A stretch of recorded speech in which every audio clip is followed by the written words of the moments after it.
Good evening, everyone. Hope everybody's doing well. My name's Kendall Hines, co-founder here at Clicky Referrals. Hope you're doing well. Super excited to be talking to you tonight. Super excited to be back. I get to unleash the beast. It's been I think 3 or 4 years since I got to do one of these, and I really just enjoy talking about the things that I think are important. Like I get the privilege of working with a lot of companies. I get to see what they're doing, what's working, what's not working, what's different. So I have a really interesting perspective. So I'm excited to talk with you tonight. We got a great panel coming up at 7 o'clock. They're going to join us. So we're going to bang through this material. I put a little bit of time into it for you. Really tried to lay out exactly what I'm really interested in and really excited about for 2025. And uh, we're living in exciting times. It's almost like every day I'm running into Eric, our CTO. I'm like, dude, can you believe this? This just came out, unlocked all these possibilities. So we're super pumped about it, and I'm excited to take you through it today. So if you don't know who I am, my name's Kendall Hines. Um, I am the co-founder of Clicky Referrals, and a little bit about me. Who am I? Like, how did I get in here? And why am I talking to you tonight? And why are we doing this webinar? So, I'm going to tell you a little bit about my story, and then kind of dive into a lot of the tactics and things that we're really interested in for 2025. But I think my history has a lot to do with it because I've seen a lot of different things. I've owned a home services businesses. I've launched a beauty med spa business with my wife. I started a software company, and then now I'm doing another software company. And I can tell you one thing that is common between all those things is they need new customers. They need to spend money on marketing and advertising. But there's a shared language between all these things, and I think I've drawn some interesting connecting the dots between all these different things. So my story starts super humble. My parents bought a Lawn Doctor franchise back in 2000, right? The year 2000. And that's how I grew up. I grew up on the lawns with my dad, literally riding in the truck with him since I was 8 years old. And literally the only thing our business needed was sales and marketing. Like that was my whole upbringing was like, man, we're trying to figure out the sales and marketing thing. I'm trying to figure out this sales and marketing thing. And my dad is a great operator and a great person, obviously, but he just couldn't figure out the sales and marketing thing. It just wasn't in his DNA. So as I grew up, I took over the sales and marketing for my dad. And eventually in 2018, we actually bought the company from my parents, retired my parents. They went off into the sunset, as they say. And Me and a business partner took over that business and grew it for another 2 years. So we grew it extremely fast. Like I said, we went from 0 to 2,000 customers in 6 seasons with no outside capital, like literally just sweat equity, knocking on doors, probably like many of you have started in your company. Um, just a lot of hard work and grit. So we grew that business, learned a lot about sales and marketing. I committed myself to learning how to sell lawn care at the time, and just become great at it. And again, we used a lot of low cost per lead and cost per sale methods to get that growth. We had to. We didn't have any choice. Like there was no money to go invest in marketing. So like we had to do the home shows, knock on doors, do lawn signs, do Facebook ads when they were super cheap and highly effective.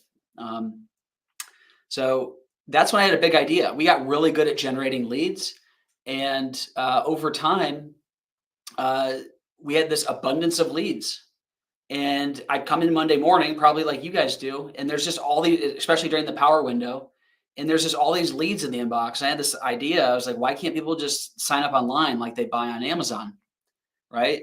And I came up with the idea for LawnBot, which is essentially it's like online ordering or like Shopify for lawn care companies. And initially it was called Lawn Doctor Instant Quote. We just built it for ourselves. And a lot of my buddies started reaching out and saying, "Hey, could we use this in our company?" And said, "Sure, great." So we actually called it LawnBot internally. One of my buddies, Mike Solomon, who's a phone salesman for us, he called it the LawnBot.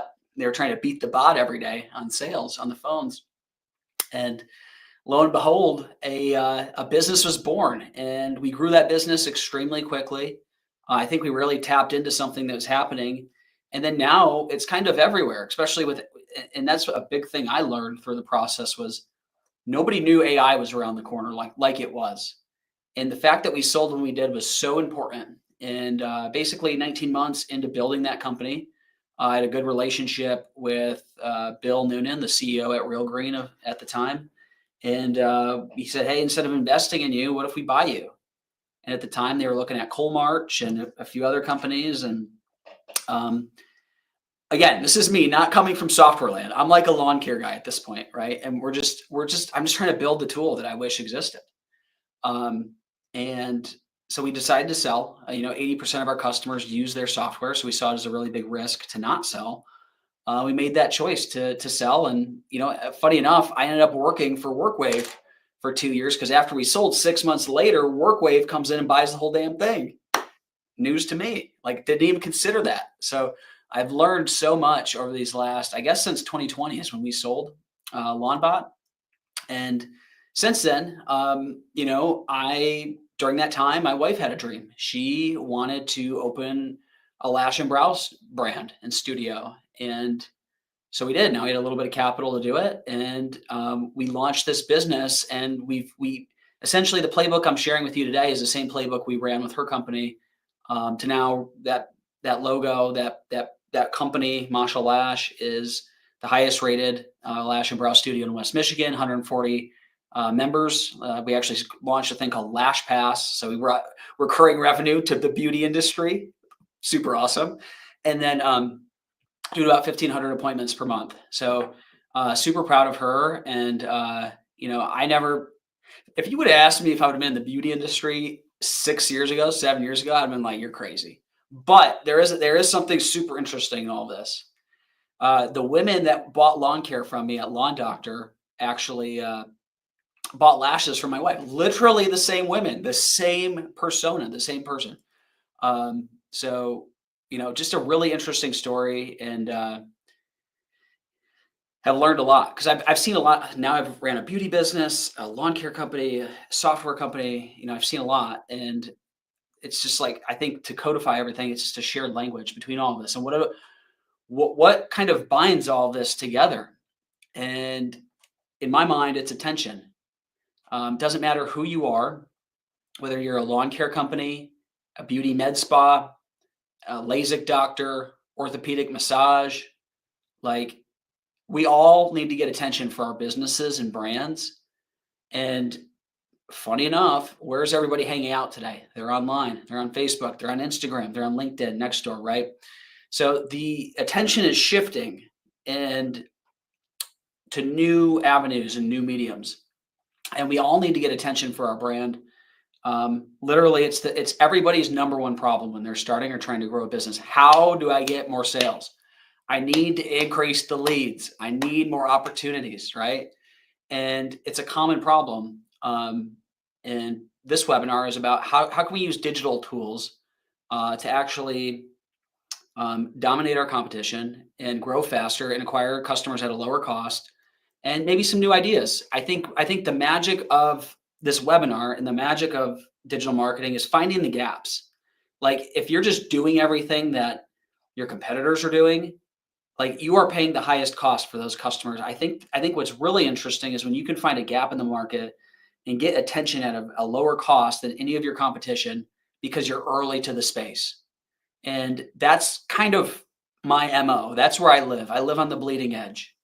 So hopefully I can give you a glimpse into the future today of where I see all this going. The core of my marketing plan, when I think about, any company that I'm trying to grow, is I want to create this tornado of omnipresence. So, no matter, I want to be seen everywhere. I want them seeing my trucks. I want them, seeing me at the home show. I want them seeing lawn signs. All of the things at the bottom right there, those are all the tried and true methods, right? The things that we know work. Like this is how businesses were built for the last 40 years. Might as well throw the yellow pages in there, right? But in this new digital world, right? All of these other things I think help drive omnipresence, SMS, TikTok, Facebook, referrals, Google My Business, Instagram, and of course the low-hanging fruit in the business. And we're going to talk about what low-hanging fruit is here in a second. Now, I moved my hottest take to the beginning of this slide or the beginning of this deck. And, you know, I think what's really interesting about my time these last, I guess, 10 years, you want to call it, is I I used to be super interested in having everything vertically integrated into one software. Um, the trend we've been seeing, the thing that we've been seeing is brands pulling their sales and marketing out of their service delivery CRM, right? And having it be separate. And the main reason that we've seen people do this is so they have more control over their data. I just had a conversation with a guy, um, one of my buddies, before we hopped on this call. Said they're trying to charge him some ungodly number for his API key, and it shouldn't be that way. It shouldn't be that way. And kind of what's happening right now with all of the private equity money that's coming into the space is when the founder leaves the company and the private equity money comes in, the innovation dies. So what you're going to see is, if you don't do this, is you're going to see longer and longer and longer before you get the most modern features built into your vertical solution. If you're trying to use one software to do everything, I think there's a saying for that, right? Like the master of all, or the jack of all, but the master of none, right? And you want things in one solution. So what I'm suggesting, like if I had to go back and do it all over, whether it's my beauty business, software company, the lawn care company, what we would do is we would separate the sales and marketing out of the service delivery CRM, right? So the sales and marketing handles all of your sales, marketing, your pipelines, your deals, your opportunities, your phone calls in and out of the business, your email communications. Literally, it's just using a different part of the brain.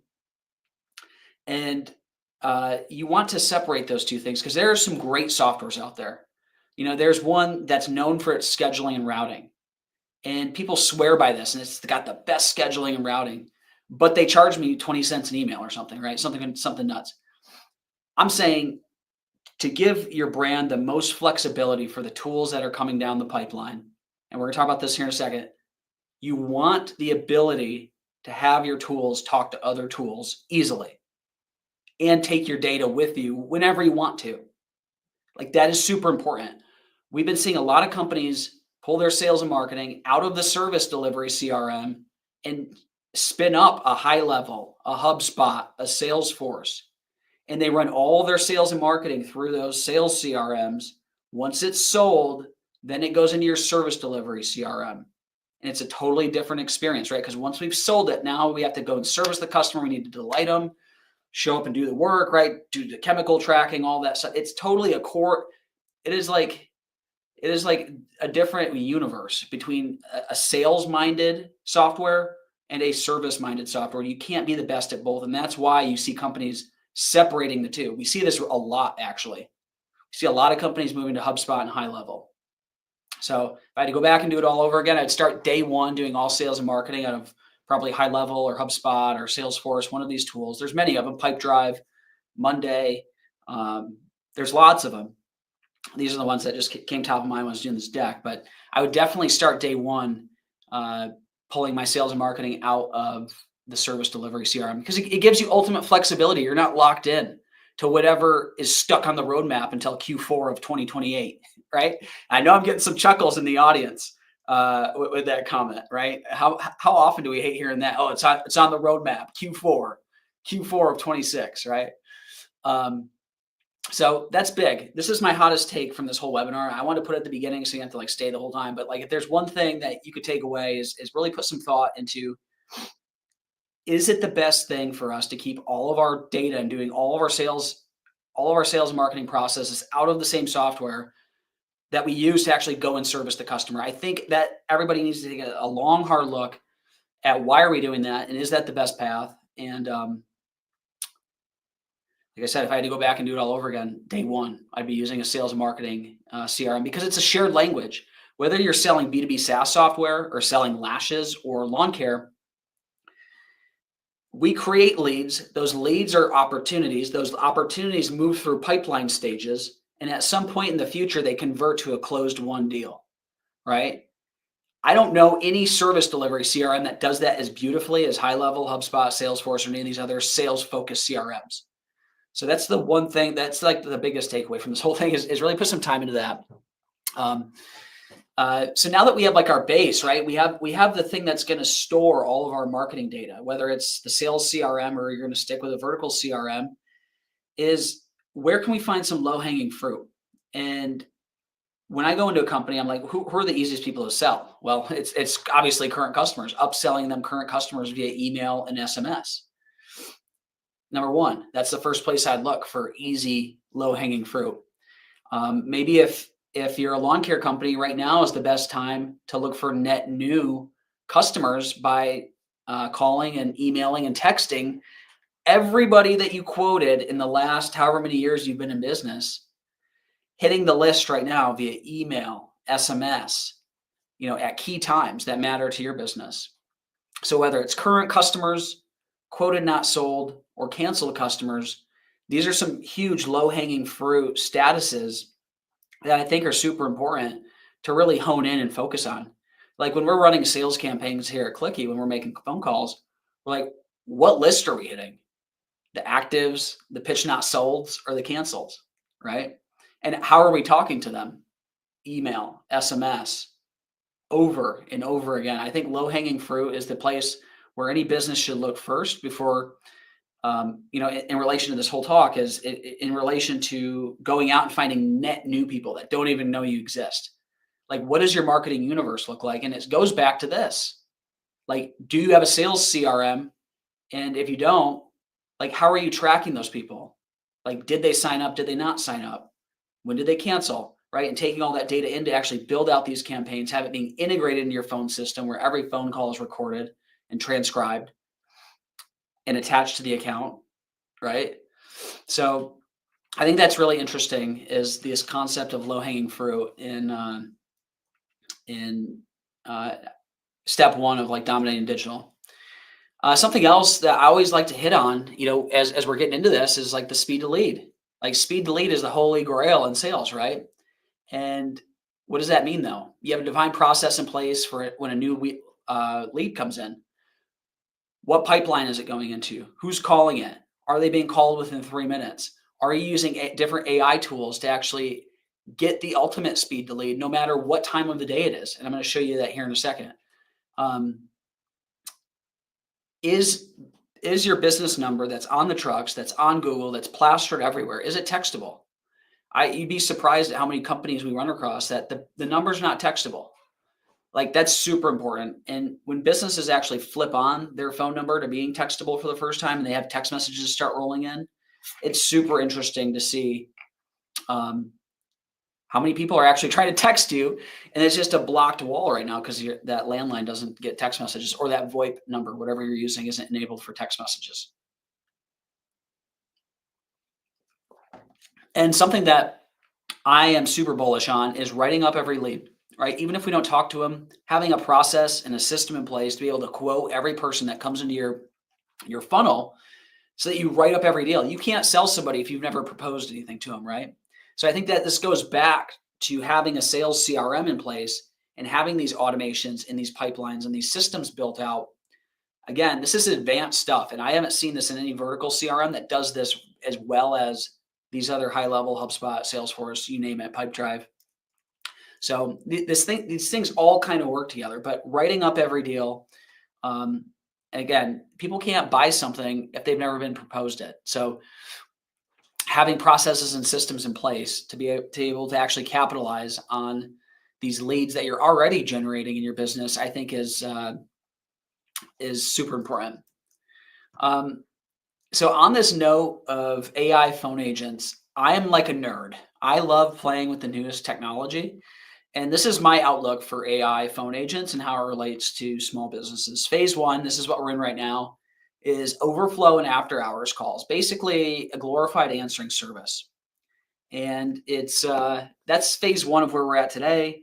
I have friends building in spaces 2 through 4 right now, which I would consider employee assisted, which is um, AI answers the phone, it's connected to your knowledge base, and it's able to take and answer questions. And if it gets really testy and somebody's pissed off, it live transfers them to a human.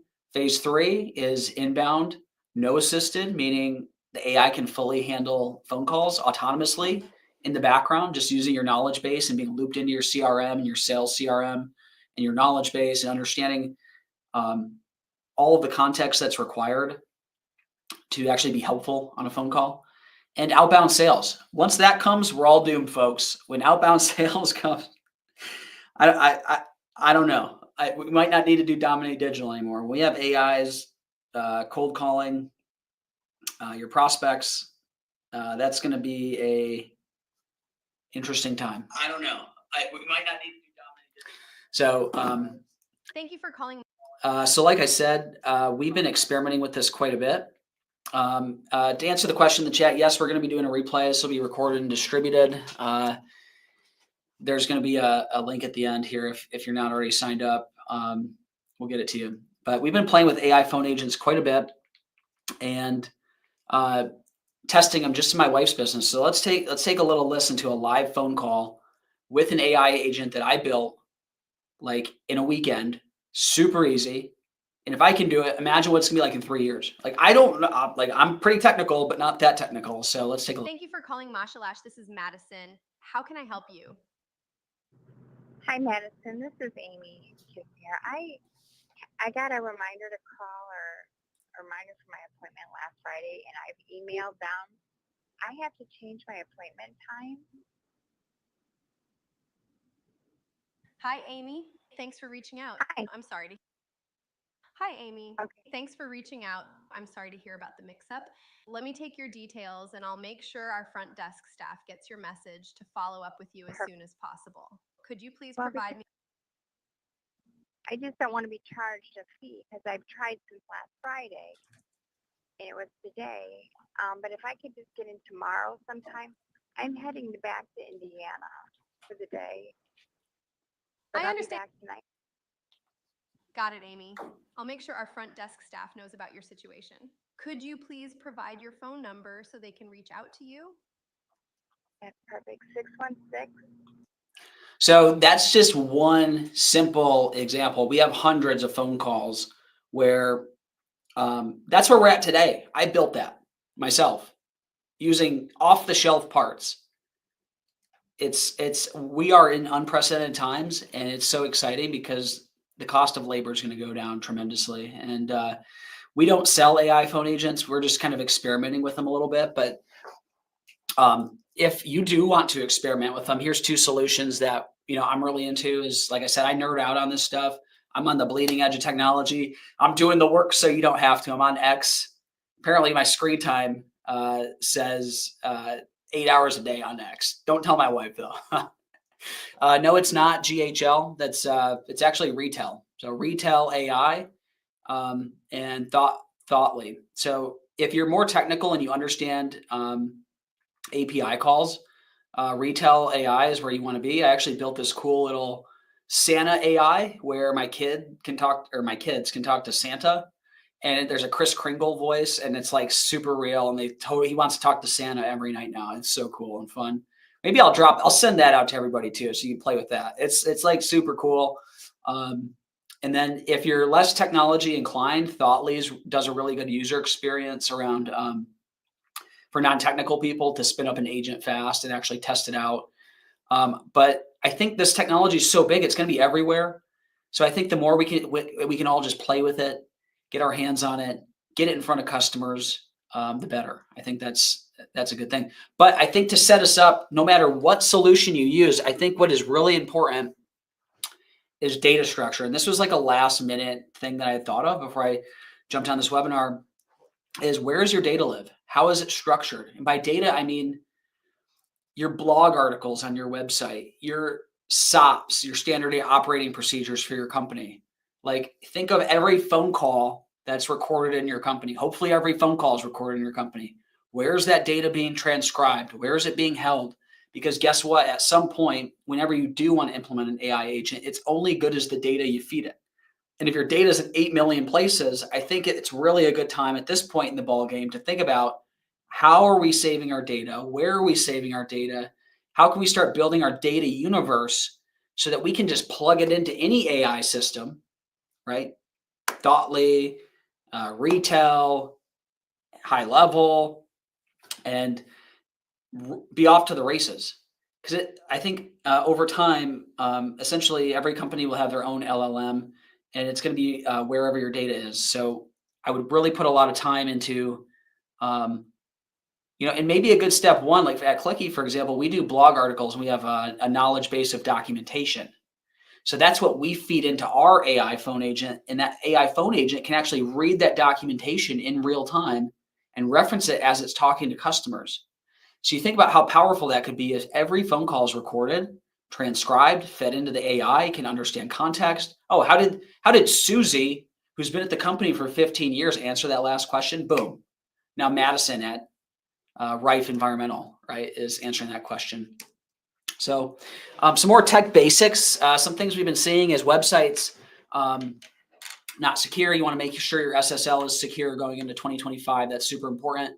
This is the biggest one. I could probably just wipe everything else off the page, but where is your domain hosted? Like, we should all know where the domain's hosted. The domain is the keys to the castle. Like, if you have the DNS access to a domain, you own it.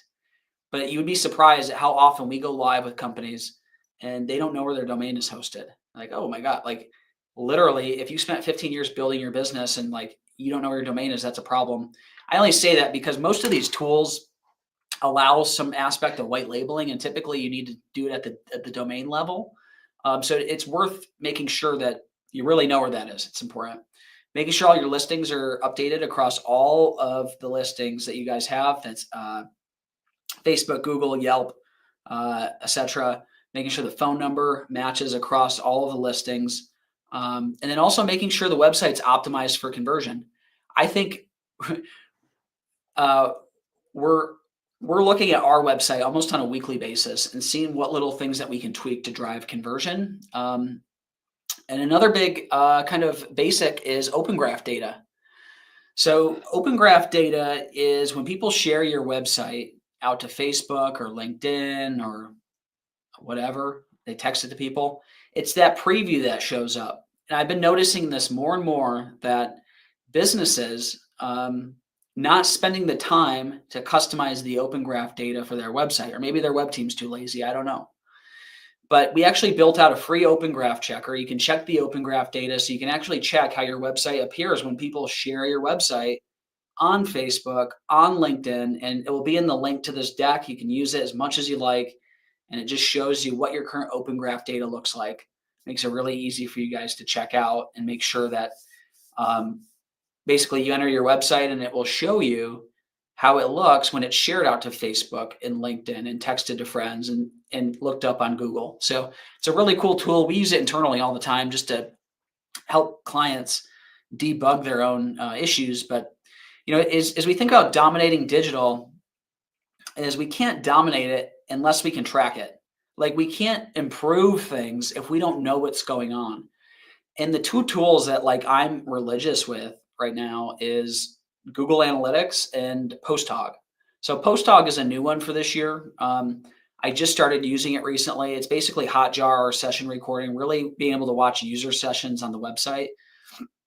What I like about PostHog is, though, it's more we're a software company, so it can actually pull in a lot more metrics than I've seen with Hotjar around referring domain, and then also from a device level. So you can actually see on different devices if any error codes are throwing and that kind of thing. So we can't, as soon as we start throwing money and doing things, we need to be able to track the results, right? And I think about it too. I think we're past the point of just shipping it off to the marketing company. And I'm so excited to get Rick Wallace on the panel later, because he's like went marketing company. He said he's used so many of them, right? And they all tell him they promise him the world. And then, but I think the more that you guys can bring in internally to your own companies around tracking and monitoring the data, the more you understand it, and maybe eventually bring it 100% in-house. I think that we're not in a world far off of that. We're not in a world far off of that. I mean, especially with AI. You'll have an AI marketing agent that's just going to be in your back pocket. You won't need a web company anymore. So where are we at in Facebook ads? I used to be super bullish about Facebook ads back when it was like 18 bucks a lead, but I'm not digging the cost per leads lately. So it was the best ROI in home service cost per lead. I would say that's not true anymore, in my opinion. The average cost per lead that we're seeing is like $40 to $80, and it's wood. Okay, the leads coming through are wood. The leads suck. No, the leads don't suck. You suck. But the leads just aren't as good as they used to be, it seems. I don't know why that is. Zuck needs to get on his game and fix it. But if you do run ads, you're going to want to make sure they're lead generation ads inside of Facebook that leverage lookalike audiences. If you don't know how to do any of this, just ask ChatGPT. That's the best part. If there's ever a question, ask ChatGPT.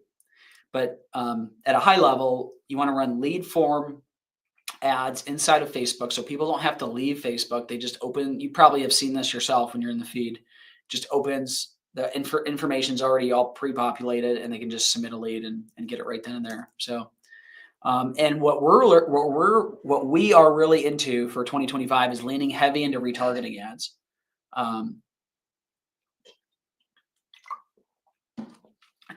Eric and I talk all the time. It's like we've started moving our ad spend from lead generation to retargeting, because we just find it decreases our overall cost per acquisition more than, literally, we get 20 leads and 19 of them would be wood, like non-qualified. And our data set is extremely good, like from a lookalike audience perspective. So, but data is key. What is a lookalike audience? Well, what if you could get your ad in front of people that look just like your current customers? That is what a lookalike audience is. And that's how you can actually get ads in front of the right people at the right time using Facebook lead generation ads. Like I said, I don't think that, I know there's some people still getting cost per leads for 18 bucks. But it's not like it used to be. It used to be easy because not everybody was doing it. Gary Vaynerchuk talks about this all the time, and this concept of underpriced attention. You want to find these little gaps in the market before it's common knowledge, right? Facebook ads are not gaps in the market. It's just like, that's what you do. It's like buying space in the phone book 20 years ago. And to prove it, here's some of our cost per lead data from Moshalash. We were driving, you can see there at the top, $18 cost per lead. And our latest campaigns, 38 bucks per lead. So, that just shows you it's like almost double, and it's going up and up. It's not going down. It ain't going down. I promise you that. Google, Facebook ads, it's not going down. But that takes us into Google reviews here, or I'm sorry, GMB. So let's just summarize it as Google. So Google reviews are the holy grail of inbound digital leads, and they help everything else that you do in your business. We all know that. We all know Google reviews are important. At some point, they're not, right? When you're the highest reviewed company by thousands of reviews, they're probably not as important. You're probably more interested in referrals or something like that. So, but from what I've heard, everybody wants more Google reviews. So it's important. And like, which company looks better, right? The 9 review company or the 440 review company?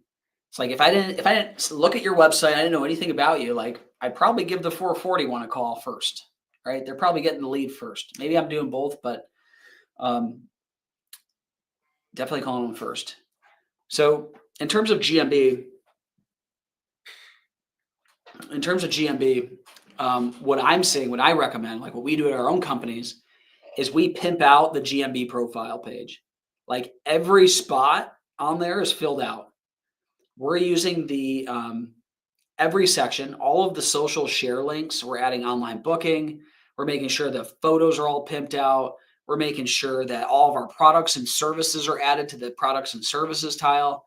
And here's a little hack if you're not doing it, is connecting your Instagram to your GMB profile, so that when you post Instagram pictures, They get automatically uploaded to your GMB profile. That way you're triggering fresh content to your GMB profile. You see it right here in this picture. So these are Instagram photos that were automatically streamed to, in this case, Masha Lash's GMB profile. So it's giving fresh content. It's telling Google we're actively adding content. So that's a little hack right there, and it's literally a 2-step Zapier automation, and it's probably one of the best things I ever found, like stumbled into. Basically, I'm just lazy, and I always try to find technology to make my life easier. So, if you're working on growing reviews, first goal is to get to 20. After 20, around 100 is the magic number. I love 3 digits with anything. I love 3 digits on a referral bonus. I love 3 digits on Google reviews. I think that's a really sweet spot to be. When we started Masha Lash, like I said at the beginning, we're the highest reviewed company in West Michigan. There's companies that have been around for 20 years. They have 150 Google reviews. We come in, we have 800 reviews. Like processes, systems, automation. That's all it is. That's how we got there. So what about pay-per-click, right? Honestly, I wouldn't even consider pay-per-click until your GMB profile is optimized and you have the reviews exactly the way that you're happy with them. This is like my battle cry right now. A big reason of why we started Clicky Referrals was I was sick and tired of paying Google. We were getting a Google bill for $5,000 a month. It was just like a blank check. And especially in the pest control, the lawn care industry, any high customer acquisition cost industry, it's just a blind, it's just, you just pay the mafia, right? And I thought, well, what if I could just pay my customers instead? Like, I'd rather pay them and keep the dollars local, right? So I wouldn't even consider pay-per-click unless you have a high growth operation where you need to feed the beast. Of course, you need to spend money on pay-per-click. But if you're looking to grow, if you're in growth mode, I think there's a lot better way to spend your money than just, here's the thing. The only winner at the end of the day is Google. And if it's you and all of your competitors in the same market, all bidding for the same spot, what is that cost going to be? We see some industries where the cost per click is like $8, $9 a click. And it's a bot half the time, right? So, pay-per-click, I'm not saying don't do it, but I want to be the first thing that I add to my arsenal. Thinking back to that omnipresent plan, it's like all of these are tools in the tool chest. I want to create this little tornado out there, whether it's on digital, in person. But if you're going to do pay-per-click, here's some questions to ask. If you're deploying yourself, great. That means you're pretty knowledgeable and you probably understand this a little bit. Most people aren't. They're having to go through an agency to go buy pay-per-click. And here's some questions I would ask your agency. How much of every one of my dollars goes towards fees? A lot of people don't realize that. That's how these agencies make money is pushing a product that they receive a commission on in a lot of cases. Do you get commission on placing my ad spend? How do you track success? Like, what does success look like? How am I informed of that? Like, what metric are you guys using? And can you tell me about your bid and budget management strategies for best practices? So just some easy, simple questions to ask your web company. If you do, Cindy Sanders said $100 a click. Insane, right? I could see for lawyers or accident attorneys or something, but it's a expensive way to acquire customers. Same thing with LSA. LSA, if you run LSA ads, you know this better than anybody. It's getting more and more expensive. So it's not getting cheaper. It's just getting more and more expensive. And if you don't know what LSA ads are, they show at the top above the map pack of when they're looking for that specific thing. It's typically a fixed cost for that lead. And essentially you're charged for it. And then it's on you to dispute it. I know they also have auto dispute if it's not a qualified lead. I'm hearing LSA costs at 50, 60, 70 bucks a lead, maybe more depending on the industry. So it's just getting more expensive because more and more people are bidding for that attention. Like that's the overarching thing here is finding underpriced attention. How can we do it?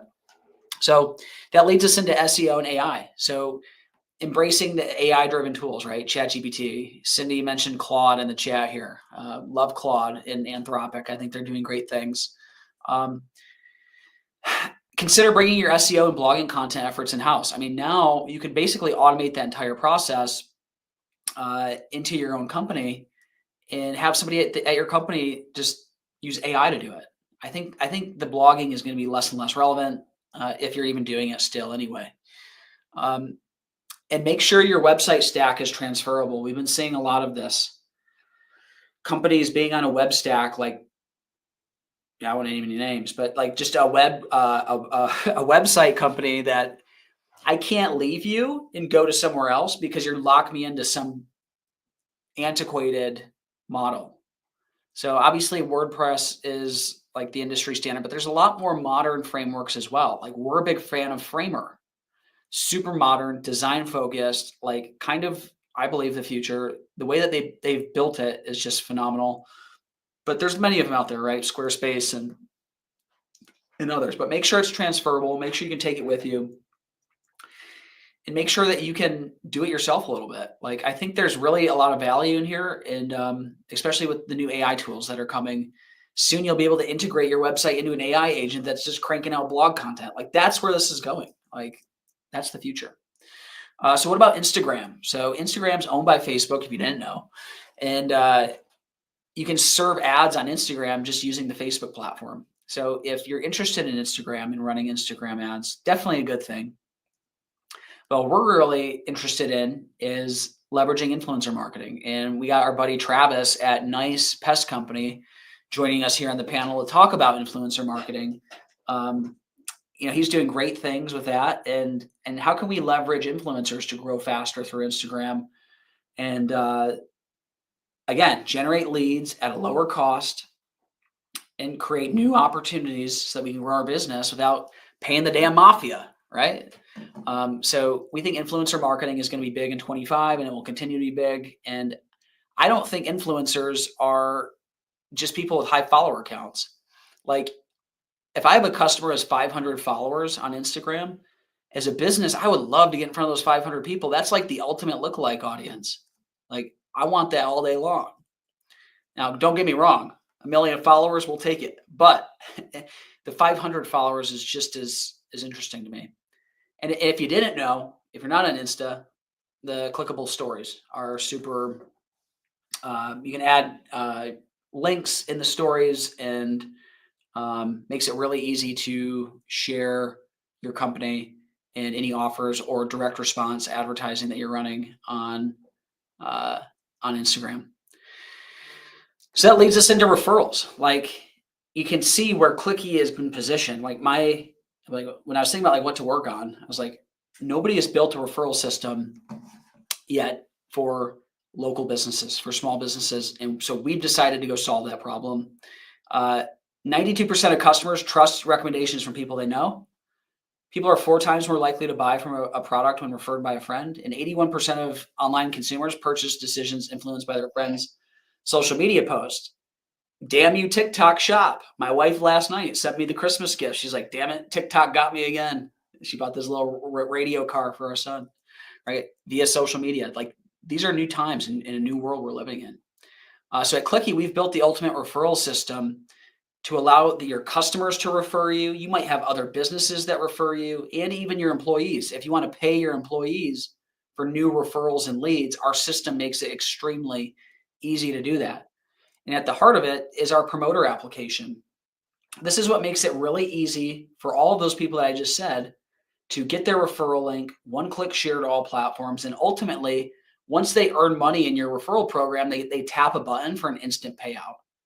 So makes it super simple, fully white labeled to your company, and like, I want to make it as beautiful as possible. It's like, what does it look like in the real world? Well, your customers will share referral links out, right? And this is how it appears on Facebook. Like, Pest Badger, get 50% off with Kendall's referral. So it's actually personalized to the person sharing out on to all their networks and their friends and family. When they click on it, right, they're being served a unique landing page. Pest Badger, Kendall recommends Pest Badger. Get 50% off your first visit with Kendall's referral. You can add videos to these landing pages, Google reviews, anything you want.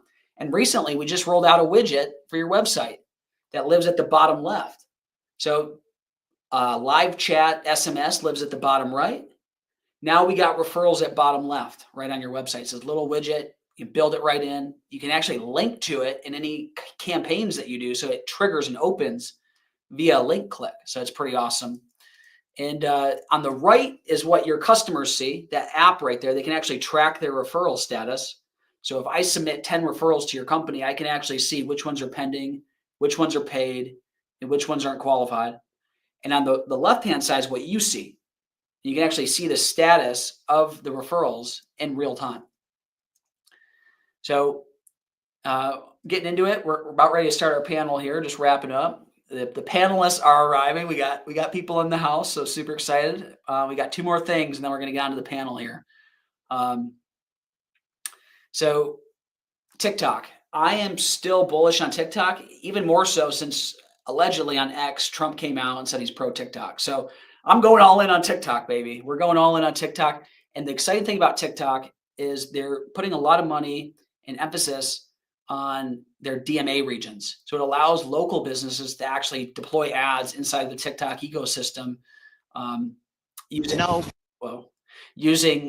just as you would on Facebook. So this is like basically Facebook 10 years ago. Still, I think it's extremely underpriced. You can get leads and views for an extremely low cost using TikTok. And since, hey, it's not going to be banned from what it sounds like, don't shoot the messenger. I would know, but like, what work for ads? Honestly, the dumbest shit you can think of. Like, no big shot coming in hot.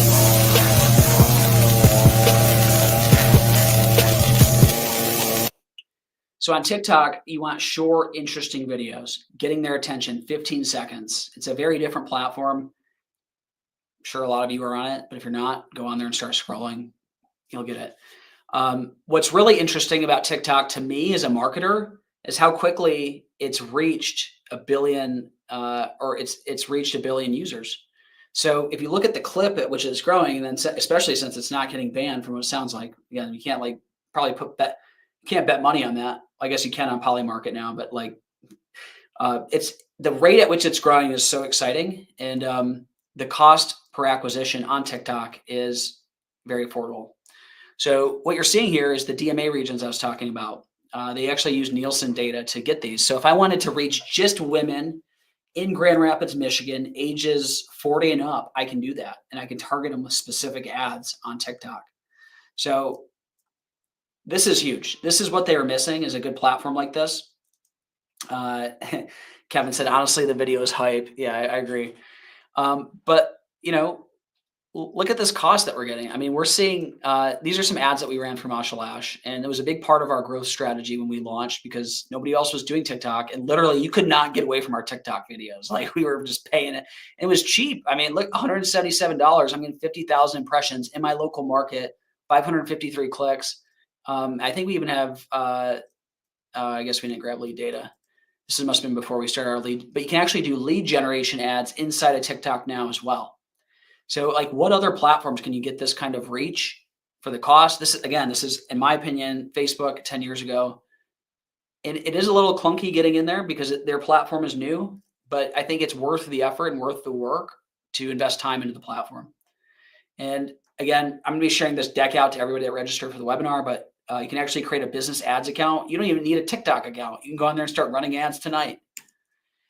And this is the final tactic or platform that I'm really interested in. We actually took Nextdoor out of this because it just wasn't effective from an advertising perspective. I don't think they have enough eyeballs. What really excites me about X is that the usage growth on the platform is surging right now. And ultimately, I think truth wins, right? Like people want the real information. That's where people are going for the real information. And recently, though, what really prompted it for this was I've started seeing ads in my feed for local businesses on X. And what's funny is when you click on these ads, it actually takes you to a Google redirect. So I don't know if Google is deploying ads for their ad network on TikTok because they're trying. I don't know what's going on, but what I do know is it's X also has a way to find local people by zip code in your market. And what's interesting about X, it's some of the most passionate and loyal people. Like they're always on the app, like myself. If you look at my screen time, it's like 8 hours a day on X, like just scrolling. It's crazy. It's sad, but and they have some pretty cool offers going right now. So this is something we're watching really closely is X ads, because I think you can buy attention for an extremely low cost on X locally. You can find people local in your market, women, men, ages 40 to 55. That's like your target that you're going after. You can target them. So I think X is really interesting, and I probably wouldn't have included it, but seeing these ads pop up for apartment complexes, epoxy floor coating, and then there's like a therapist, and I click on I'm like, holy shit, she's like in my town, and she's like advertising on X. I don't know if it's telling me something here about the ads I'm being served, but it must be working. So before we hop into our panel, we got our panelists here. I want to give the opportunity to everybody that's attended the webinar. We're actually giving you a free $50 Visa gift card when you book a demo with our team. So feel free to scan this QR code, and we'll send $50 to you using Clicky, and you can cash it out ASAP. It's pretty awesome. So feel free to scan that. The link is in the chat too, by the way. If you want to book a demo, we'll show you Clicky referrals. And now let's bring our panelists on for the panel. I'm super excited to get these guys on. This is really fun. So let's see here. So we got Travis, bringing Travis in. We got Anthony in the house. We got Rick Wallace in the house. What's up, guys? What's going on? All right. Well, thanks for jumping on and joining me. I thought, when I was setting up to do this webinar, I was thinking like who I could invite, like who are the people doing things differently, thinking about things differently. And I think I was like, I got to get these guys all in one room and on a call, and we just got to chop it up, because I think it'd be good content. So if we could just go down the list, Travis, if you want to kick it off and just maybe give people a little bio about yourself and about your company. Yeah, sure. How are you, Kendall? Thanks for having me. My name is Travis Bottoms. I am one of the founders of Nice Pest Company out here in Arizona. We started 7 weeks ago yesterday, and yeah, we're just loving life out here, I guess. Grew a separate pest control company to $1 million. Recently sold my shares of that company and started my own. Nice. Anthony? Awesome. What's up, guys? Anthony, founder of Pest AI. We build AI automation sales systems for pest control companies, just to help you maximize all of your inbound leads and make your sales system as efficient as possible. Awesome. Thanks for being here. Rick? Yep, I'm Rick. I own a company called liquidlawn.com and have about a little over 8,000 clients. And I don't know anything about digital marketing. I'm not sure why I'm here, but thanks. I'll chip in where necessary. That's awesome. So yeah, I want to keep this like open and in a roundtable. So feel free to jump in if you guys have a comment on anything. I don't want to keep it too structured, but I'd be curious to hear, just down the line, like what does your sales and software stack look like from a marketing and sales perspective? And, from lead acquisition, where's that lead going? How are you following up with it? Who's calling it? Travis, you want to kick it off? Sure. I think that I probably don't use too many, obviously starting out, but obviously we use Clicky. Clicky is a huge thing for our business. So most of our, if not all of our customers are referrals or people that have clicked on separate campaigns through our Clicky account. And then once they fill that out, they actually go through Pest AI. And we have weird time frames set up for my text messages. So they'll get a text message from me, and we'll ask them, questions about their service, and then it goes directly into our CRM field routes. So it's pretty automated and pretty simple. Awesome. Anthony, you set up some magic for him over there with your AI bots. I What's was going gonna on? say, man, I feel like I'm just getting hyped up. Yeah, we've built a cool system for Nice. We built a cool system for a lot of companies, but I mean, I guess I'm biased. Our leads all come in obviously through our own platform. We're really big on speed to lead, so making an instant connection as soon as lead comes in is really important. Love that you touched on social media. I think social media is huge right now. I guess for us, we get a ton of leads from social media. Facebook ads has been really great for us. So our tech stack it's a pretty short list. I mean, we use Slack for internal communication, Gleep for support, Pest AI for pretty much everything else. Yeah, what kind of AI tools, like, for Travis, like, for the AI bots? Like, are they actually selling people over SMS? Or are they just booking the estimate, or how are you guys using that?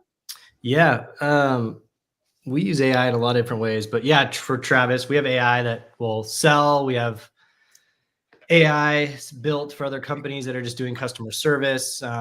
We've done voice, we've done text.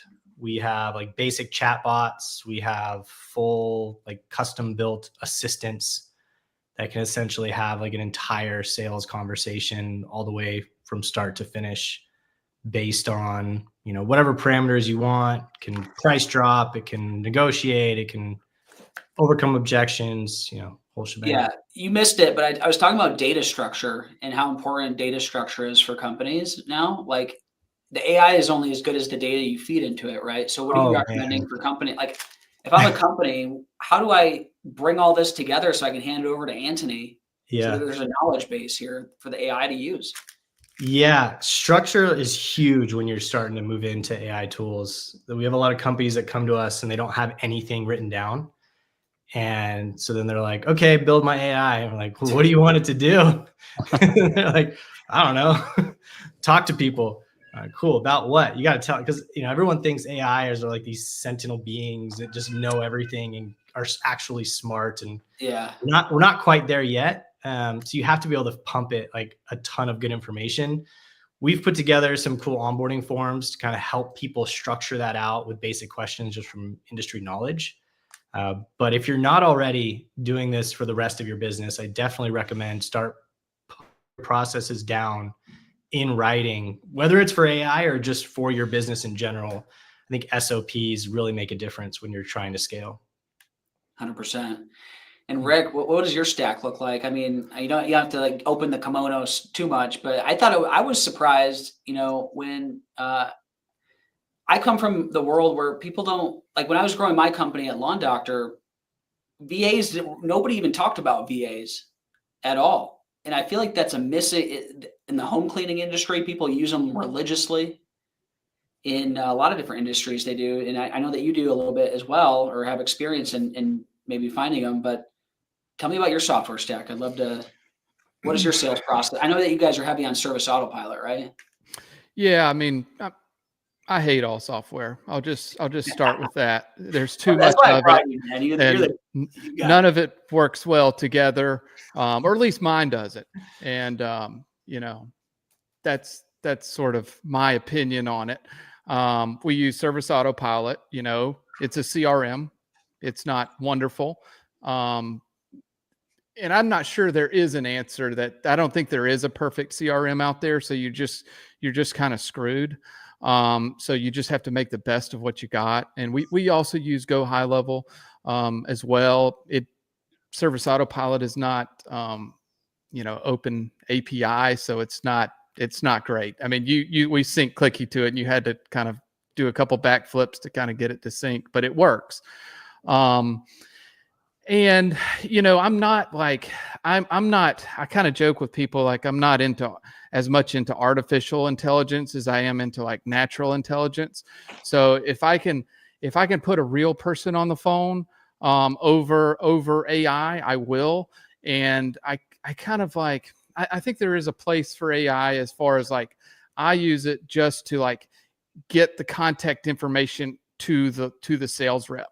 But like, when we're hiring like salespeople, you're trying to hire this like I have one salesperson that sells 3 times over everyone else. And you start to wonder, like, how does that happen? Like how do I replicate that person? How do I duplicate him times 7? And that's something I just think about when you kind of touch on like AI and like natural intelligence, if you'll call it that, is like building that rapport is just critical to sales. And that's one of the problems I have with AI is like building the rapport with that customer. I personally, like, my strategy is to get someone on the phone with that customer as fast as possible. And that's where we use kind of like an AI to make that happen faster. Gotcha. Do you do a lot of outbound calling, Rick? I know that you use the VAs for the inbound. Do you guys do a lot of cold calling and not cold, but different phone campaigns outbound? That's something we're building right now. And it's not necessarily like, I don't know if I would call it completely cold calling, because when you've been in business for a certain number of years, you start to look at your cancel list and your lead list and you're like, holy shit, that's fucking 15,000 people. Yeah, let's roll, baby. Let's load it up. Hit the list. That know us. We could call them and they couldn't get totally pissed off that we're calling. Yeah. That's awesome. We got Jonas in the house, Pest Badger. What's up? Oh man, no volume. We can't hear you.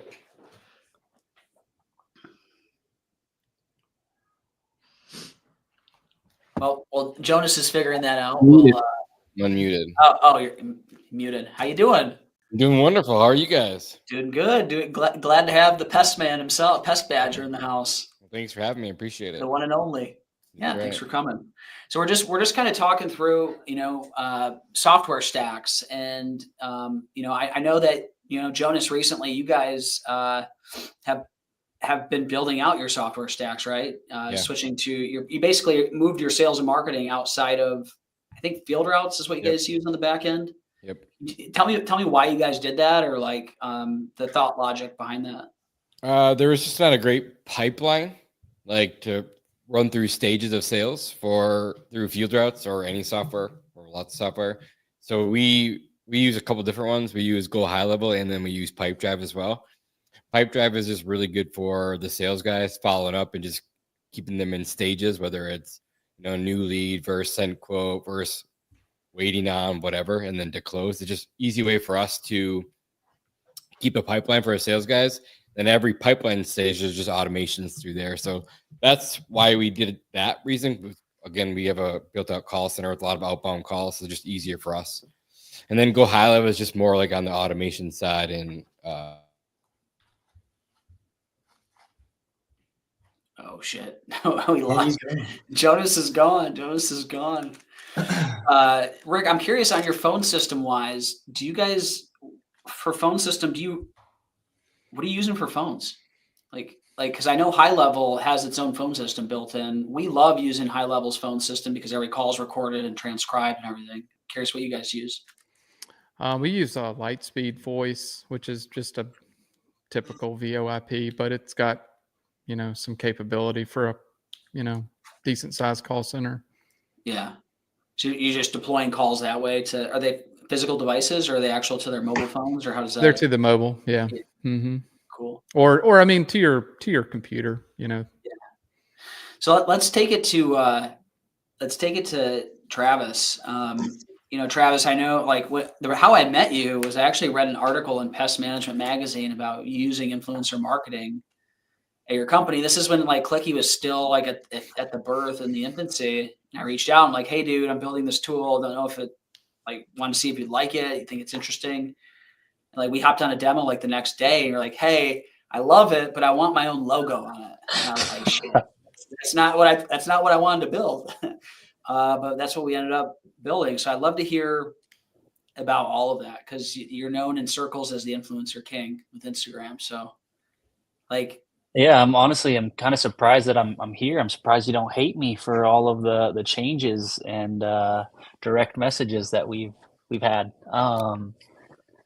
But yeah, so I use influencer marketing for when did we talk? 22 Yeah, I guess it would have been, yeah, like probably a year and a half March ago, maybe. Yeah. March of 22. So I used influencer marketing from March of 20 to March of 2022, but I didn't have a way to actually track the influencer marketing or referral program. And we didn't, I mean, we said we had a referral program, but we didn't necessarily have a referral program. If people like called us on it, like, hey, I referred this person, then we'd be like, oh yeah, cool. We'll give you this referral bonus. So finding you honestly kind of changed the game, and we were able to track everything. We were able to track the influencers that we had, and saw which influencers were good, which influencers were bad. I wouldn't necessarily say bad. Which ones weren't producing at the same level as others, and so it was we were able to track and become better at influencer marketing, I would say, because of the system that we used. And so I was able to kind of hammer down on those people where we do a every other month service here in Arizona. I actually switched like 10 to 15 out of the 110 that we had to monthly, just because their following was so good and their traction was doing well. So I actually changed them to a monthly program instead of an every other month program to basically hit their audience more often. But at the same time, I didn't necessarily want all of my customers on a monthly program, if that makes sense. And then obviously it's all super brand focused. I'm kind of weird about branding. I know Ant probably hates me for a lot of my branding. He's like, dude, it's yellow. It doesn't matter if it's the same yellow. I'm like, it does. Change it. But branding is super important, especially with marketing and stuff with that. If I'm not paying for advertising and I'm using that as basically my whole marketing budget, I want everything to be branded inside of that. So every touch point, they're seeing the smiley face or the blue, the yellows, all of that stuff, so that it's understood, if that makes sense. It's more recognizable in the future. Yeah, I think it was pretty incredible. You launched your new company and you got to 300 customers in like a month or something, right? Was that the number? Not all the, It was not like all the influencers. it was like 250, like 225 the first month. Right. We just passed 300 a couple of days ago, and now we're at 322 or 323.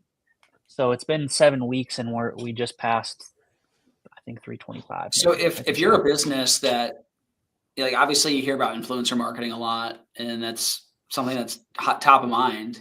Like, what does that look like? Are you just DMing them? I know that we kind of have a script that we got from some other customers, customers that you guys actually brought us, Yeah. and saw what they were saying. And essentially, they were just reaching out and hitting them with a script every time, right? Yeah. And So how are you finding these people? And you don't have to give away all your secrets, but how could somebody that has never done influencer marketing start? well, I feel like everybody knows an influencer, or like knows of an influencer, and that's kind of how I started. I started because same thing that you said, Masha just brought all your Christmas gifts on TikTok. My wife did the same thing. She bought everything through Instagram. So I'm like, all right, if she's buying makeup and slippers and whatever, why can't moms buy pest control off of Instagram as well? So we started that 2017 at the company that I used to work at. But I just started finding influencers and then going through their following list, and basically ran like a lookalike campaign. But like me going through trying to find people that looked and acted the same way. And then I would just message them and ask them if they wanted to partner with me, offer them free service or a discounted service. And now I actually use Clicky for like that sales pitch of like, hey, it's not just a free service anymore. You actually can make money off of this. Here's your affiliate link.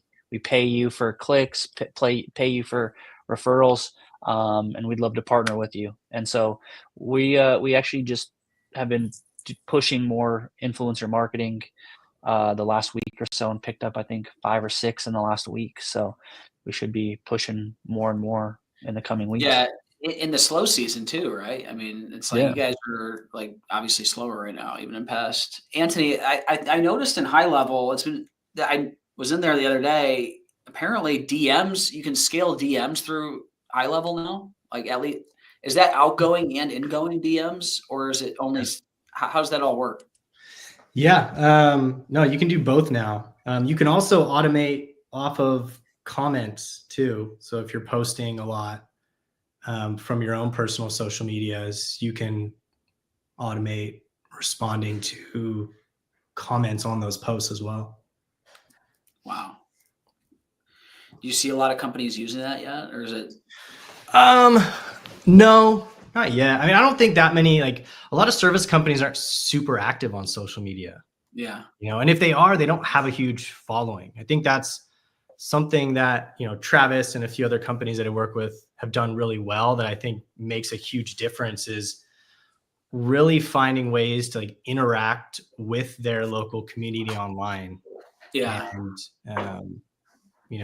I think when they combine that with something like Clicky, it's just a no-brainer. Yeah, totally.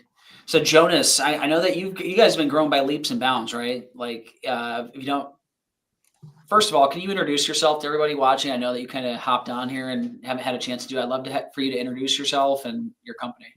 Sure. Name's Jonas Olson, just CEO of Pest Badger. Started the second company. It's our second company. I built and sold the first one in 2020, and now we're at 10 locations, about to be 13, growing fast, and it's been fun for sure. 13, all franchises or any company stores still, or? All company stores. Oh, all company stores. Yep. Do you own them all 100%, or do you have partners at the location? How do you guys do that? Half of them I own completely. The other half I have a minority partner in. Okay, cool. What's the growth plan look like over the next year, you think? As far as like states that we're going into? Yeah, like locations. Yeah, like again, I don't want to get too crazy. So my thought is just I'm going to take over one state at a time. Yeah. And if we do end up selling in the future, we'll be worth more money because we're all in one location. So that's kind of the goal. I don't want to get like there's a bunch of other companies that go into all different states, and I just don't want to do that as of right now. So just gonna keep growing Wisconsin. Amen. Close to home, and just all about route density in our company or in our business. So more route density we have, and every market helps the other market for marketing wise and sales, and it makes everything a lot easier. Yeah, that's kind of the strategy that I'm currently going after. So yeah, it's been fun. That's awesome.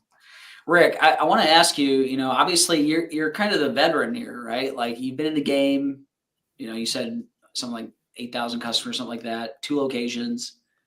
Like this, and something that sticks out from our phone calls in the past is, and the stuff you posted on social media is like, you've gone through so many digital marketing companies and you've experienced a lot of different ones. So I think your input is super effective. Like what was your most effective digital strategy in the past year, and what kind of results would you say that brought you? Like if you had to go spend $50K right now on a digital strategy, where are you spending it?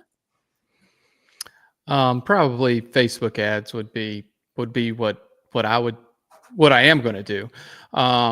And it's hard I think it's hard. First of all, it's hard to find a marketing agency that's not like a fucking liar and actually knows anything about anything, like any kind of conceptual marketing. They don't know a fucking thing. An offer, they don't know a fucking thing, So it's almost like you got to supply them with the offer. You got to supply them with the creative. Maybe they know how to operate the platform. Maybe if you're lucky, So it's almost like you almost have to learn how to do it yourself, or like hire a freelancer, and then hopefully at some point you can hire a marketing person on staff. And I think that's a lot more doable than a lot of people think, because you can hire overseas for the same cost as you can hire a marketing agency that will light all of your money on fire. But I think you pick one platform that you're kind of good at, and maybe you kind of just stick at it. And I think it's almost like the more you diversify, the more you lose your focus, and probably you may lose your edge a little bit. I mean, that's sort of, and I think that's kind of a common theme too. Like you're good at one or two things, you can't be good at 10. And that's sort of my theory. Yeah, totally. Anthony, how about you guys? Like, what are you advising clients? I know you guys don't deploy ad spend, do you? You're basically doing sales automation. So you're kind of in a funny spot of like, hey, we help you like close the leads and set up all your automation, but we don't actually make them kind of come in the funnel. It's like, so I'm sure we're not an agency. We're not, we're not running ads for anybody. Our whole thing is like, let's help you try to maximize the ones that are coming in. Cause that was my biggest complaint. And honestly, one of the reasons I went down this road was there's so many marketing agencies out there, so many business owners that are just spending money, like just dumping water into leaky buckets. And I didn't really see anybody like trying to help them get the best bang for their buck. Right. They're going to go spend that money. So I didn't want to be a marketing agency and go do that. I've met a few agencies in the past 10 years that I like. Most of them are on the smaller side. You get either like the ones that have no clue what they're doing, like you said, or you got the like big giant conglomerate agencies that are just competing against themselves in every single market. And it's obviously not doing what's best for any one person. They're just kind of keeping like a standard system across the board.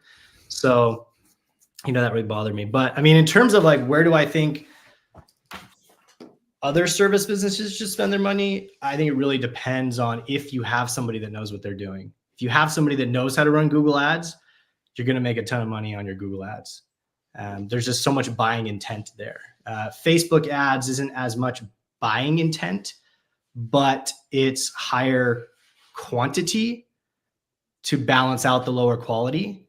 So it's cheaper, right? And so if you have the ability to filter through those leads that are coming in and spend your time going after the ones that count, then, obviously you can make money there. So I think, Facebook ads, and like you said, probably TikTok ads and X ads, a lot of the social media is probably the same. I think everyone should be focusing on reviews and referrals. I think that's huge, and not enough companies really focus on that and realize how much of an impact that can make on their business, whether it's using Clicky or something else. Referral business is just fantastic. It's like half the work's done for you. If you're running straight ads on Facebook or Google, that person comes in, you have to sell them. If you're getting a referral from somebody, they're pretty much sold as long as you don't give them like stupid pricing. It's like, oh yeah, I trust John, so I'm going to sign up with you. Right. Yeah. I mean, it's like referrals are slam dunks, right? Yeah. If a good person's getting them on the phone and closing them. Jonas, I know that you're big into the video content. Like you have your own podcast, Pest Control Millionaire, right? I was on it. That was pretty fun. And you have a pretty big following. I mean, tell me about that a little bit. I'm sure people want to know, like, does that help you actually grow your actual pest control business and get new customers? Is it more of a branding play so you can attract really good talent and stuff? Did you set out to do that? I'm just curious about all of that because I don't think I've ever actually asked you that. Yeah, so I'd be lying if I said there wasn't a play behind it, because obviously there is a play. I'm a big Patrick Bet-David fan, so spent a lot of time going to his events, and that was just one thing that he talked about is like becoming that person in your industry, like becoming the influencer that everyone goes to. So it's the podcast, it's the TikTok, it's the YouTube, it's everything, right? And what I didn't realize was going to happen through all of it is a couple of things. Recruiting was home run, right? Like everyone knew who we were. They want to come work with us. They want to be on the YouTube channel. We have kids chasing us down the street saying, "Hey, you're the TikTok guys." It's cool. So then, like becoming that local celebrity, it's free, right? Like you guys are being like going out to finding celebrities, going there to endorse your stuff, and I love it. It's awesome. But actually becoming that influencer in your specific area, it can be done easily.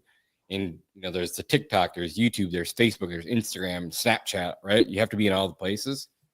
It's a lot of work, right? But it doesn't cost you a lot of money, just costs you more time. So that's just been a really big play for us. And then as far as growing the company, I know like the podcast, the YouTube, the Pest Control Millionaire, like eventually we could stall out. So if we end up selling franchises, because we franchised 2 years ago, if we do want to franchise, like we're just building that to say, hey, we'll be in your area soon, and getting people just to know who we are for easier buying, because people come to me now, like I don't have to go to them, and they want to try to get in the company now, and we're just still turning them away at this point. So yeah, it was kind of like the whole play together. It wasn't just one thing. It's like marketing is just not a cog in the wheel. It's like the whole thing, right? So that was the play behind it for sure. And then I just like doing it, and I like learning. Yeah. So getting you guys on the podcast, you Rick, these guys on the podcast, so I can learn, but that the whole followers and listeners can learn at the same time. So that's part of it too. It's not just, and I don't charge people to be on it. I don't want anyone's money. Like it's just out there for content. Did you know it? Like why did you blow up, you think? Because there's plenty of people that don't.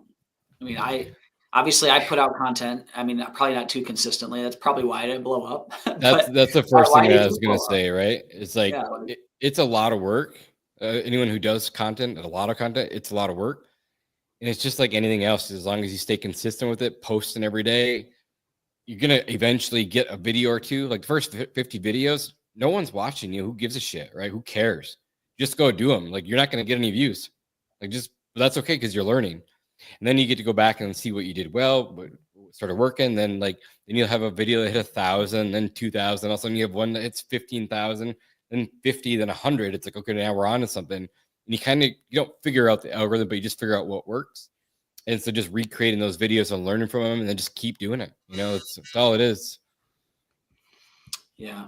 And so like, again, just showing up every single day, people started sharing our stuff, and yeah, and then it was just pretty easy from there, Yeah. I'm curious. I mean, like obviously you're growing quick.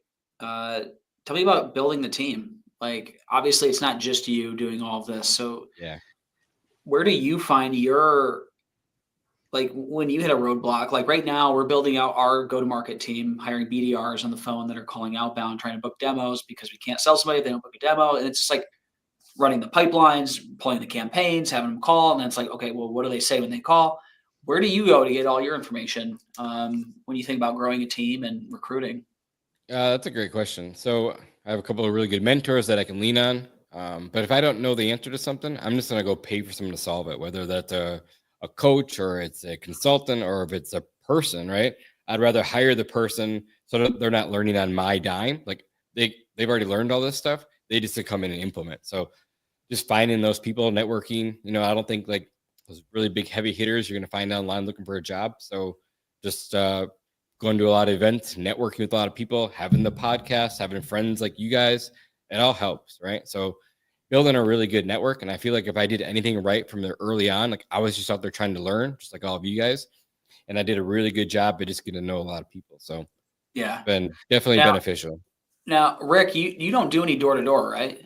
You're like you're a traditional marketing guy, right? Yeah. Like, and Jonas, you actually do a lot of door-to-door from what I've seen on social media.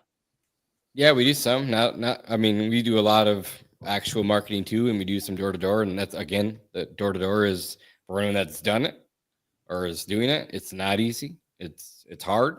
It's hard to go knock doors. It's hard. All of it's hard. And you don't always get the best customer, right? You don't always get the best customer. And then if they've been sold at the door once, the next person who comes along with a better price, they're probably going to get sold to that person too. So it's not the end all be all, but it's a good strategy to grow for sure. Yeah, I think what's super fascinating for me is I grew up in the lawn care industry. Now having a lot of pest customers, there's people who have just grown incredibly huge businesses off just door to door. And now they're trying to come over to the Rick Wallace side of the house and become a marketing company and start deploying ad spend on Google and Facebook for probably what you just described, Jonas, which is they're switchers. They're going to switch at the next person that knocks their door. So it's just a constant churn rate. Rick, is that kind of on your mind of why you never did door to door, or like what? Oh, I know how much work it is, and I will. My hats off to Jonas for the killer. Yeah. I think he's kind of understating how successful his door to door really is, because I think it's pretty killer. And I know how much work he puts into it, and what, the kind of effort and the kind of person that you have to be to make that succeed. So it's definitely a strategy. It's almost like owning, I mean, Jonas can tell you, but it seems to me like it's owning two different businesses. You've got one whole business that's focused on knocking doors, and then you've got a whole business that's kind of like focused on fulfillment. And I guess the whole marketing thing is kind of, it's interesting to me because it's, I guess it's kind of like a thinker's paradise where you can constantly try new things, and it's just fun, and you can never conquer it because it's like understanding human behavior. And the more I understand human behavior, I think the more I don't understand it, because now I've kind of gotten to the point where it's like you can't use logic with marketing like you can with like finance or other things, like, because as human beings, we're illogical beings, and a lot of the shit we do doesn't make any sense. So, but that kind of makes it fun because you can have an excuse to tell everybody, hey, this doesn't make sense, but I'm going to do it anyway. Yeah. On the human behavior note, I mean, what's the most surprising thing, I guess, over the last couple of years that, from a human behavior perspective, that has surprised you? Because I mean, you've been in the game a long time, right? Like, you've seen the different trends. You probably remember the days where you had to go buy a Yellow Pages ad, and then now, like, some people on this stream probably don't know what I'm talking about with Yellow Pages. So He's not calling you old, though. Well, if he was, that would mean I'd be wise, right? Yeah. Old and wise. I don't think there's any kind of trend that's really like stood out to me, except I think I've heard people say, like, everybody's looking for a silver bullet. Like I would imagine, like, somebody's watching this thing and they're going to try to pick up one thing that's going to make them $1 million, and there are silver bullets out there that will make you millions of dollars, but they're kind of like, they're buried under all this thing called work. And that's the hard part, like Travis is shaking his head because he's working his ass off to figure out one thing,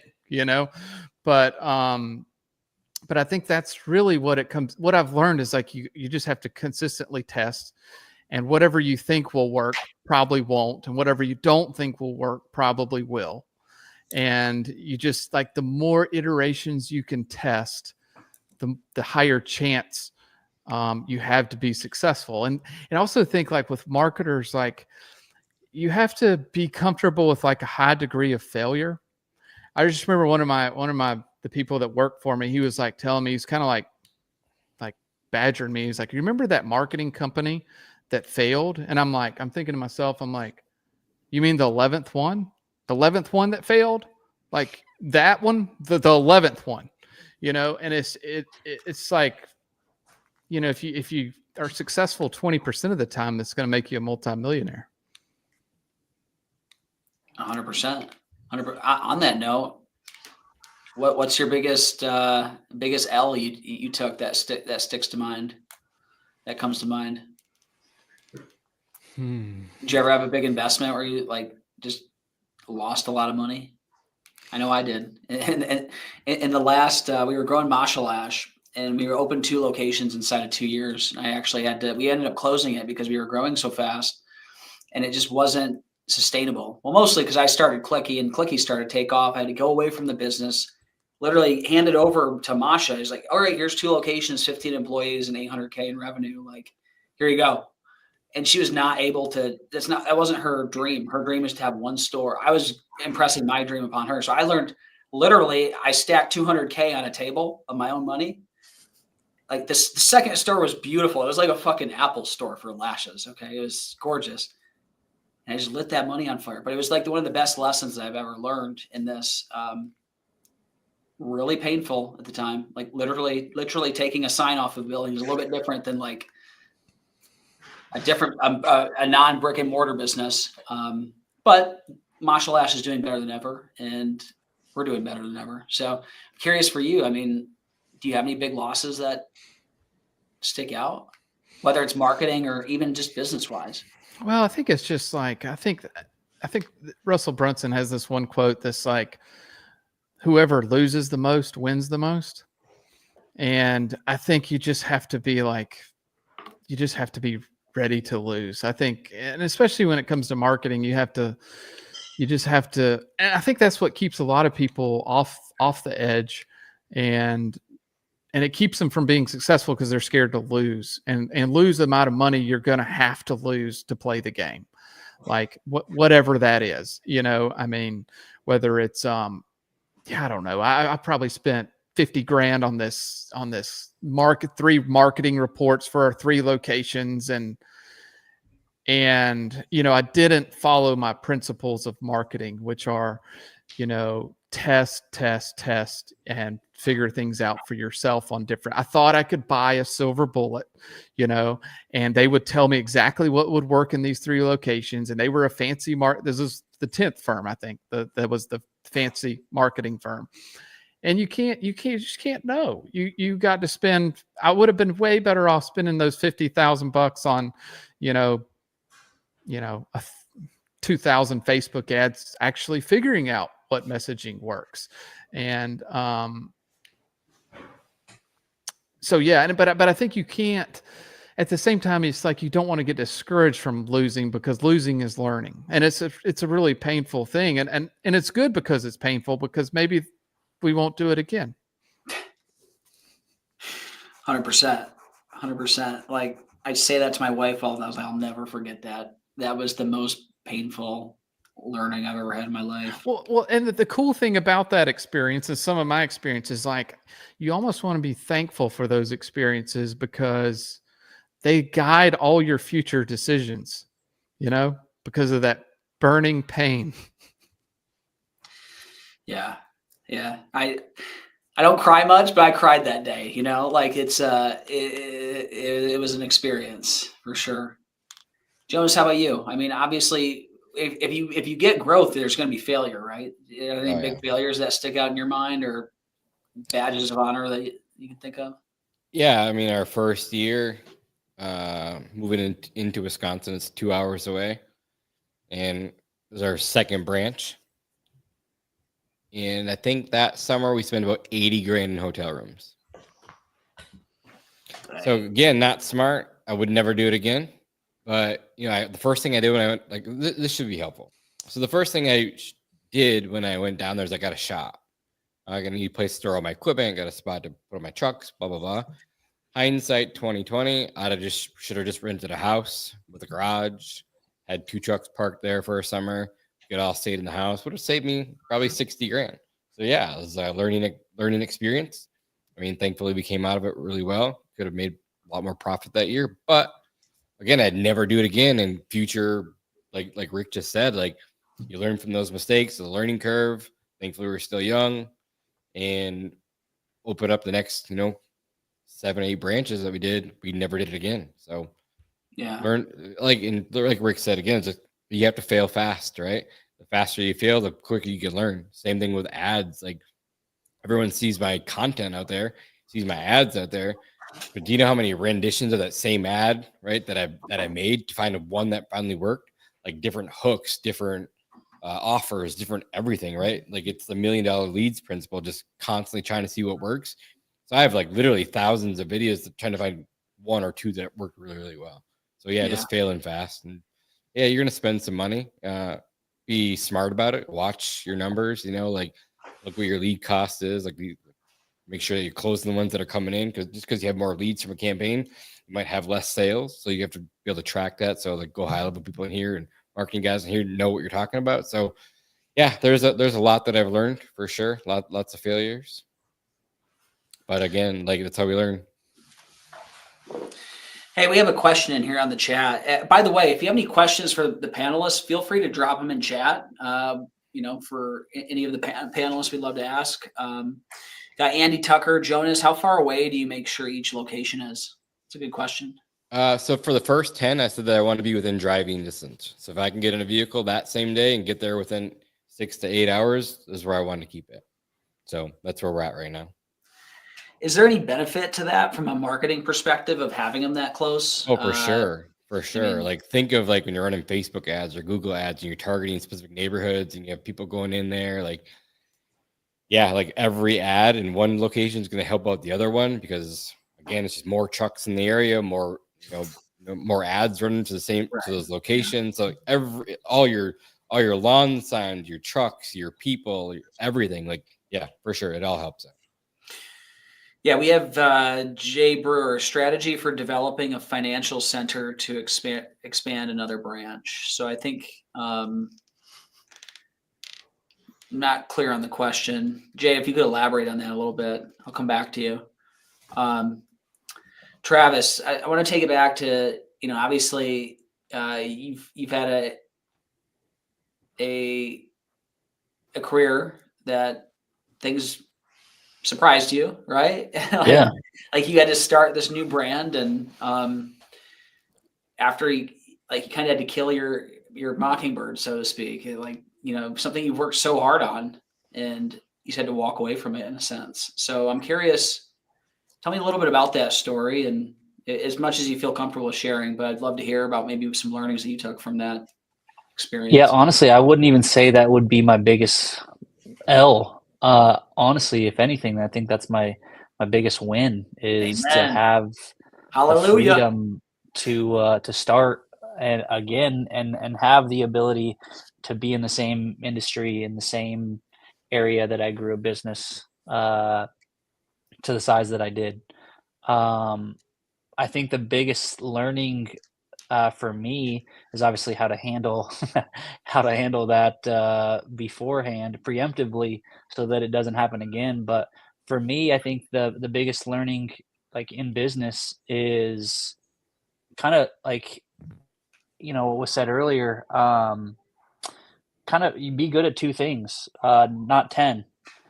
When we first started the last company, I tried to have 10 different avenues of marketing, and I only knew really two, and that was influencer marketing and Facebook like groups marketing. But I tried doing ads, I tried doing SEO. I spent like $60,000 in 4 months on SEO and ads, and it didn't get me absolutely anything in the busiest time of summer. And I was just like, man, like if I just paid influencers, like all of the influencers that I reached out to and told me that they were $4,000 to work with them, like I probably would have gotten a better return off of that than I did with ad spend and SEO. But starting out, honestly, I think this is my biggest win. I'm able to fully develop a brand after building a brand to, I think, like being a pretty good, strong brand in our like in our area. I get to see how we did things and tweak them now to be the brand that I wanted to be at the end of the day. But I get to start with that brand kind of from the start of it, everything. Yeah. Anthony, you recently made a change with if people don't know, you start off as FiOS, right? And you were kind of trying to figure out where was we call it like a beachhead market, right? Where can get traction the most? And now you're known as Pest AI. Yeah. I mean, like obviously, tell me about that a little bit. Like, is that FiOS? Well, FiOS goes back like 5 years ago. Yeah. 6 years ago. I don't know, almost 7 years ago now. It started out as basically was consulting and sales coaching and selling for pest control companies. And that was a cool learning experience. I thought that was it. Like, I was like, you know what? I'm just going to come in here. I got all these pest control companies that are struggling to grow. I know how to do it. I know how to sell. I know how to set up all the marketing. This is easy. I'll just go and pump that into a bunch of companies and have them pay me like door-to-door reps to just do everything, but I'm going to do it online. And I was just telling everyone like, yeah, I'm digital door knocking. I'll build an entire online presence because you don't have one. we'll handle the sales, we'll handle the marketing, you just pay us out.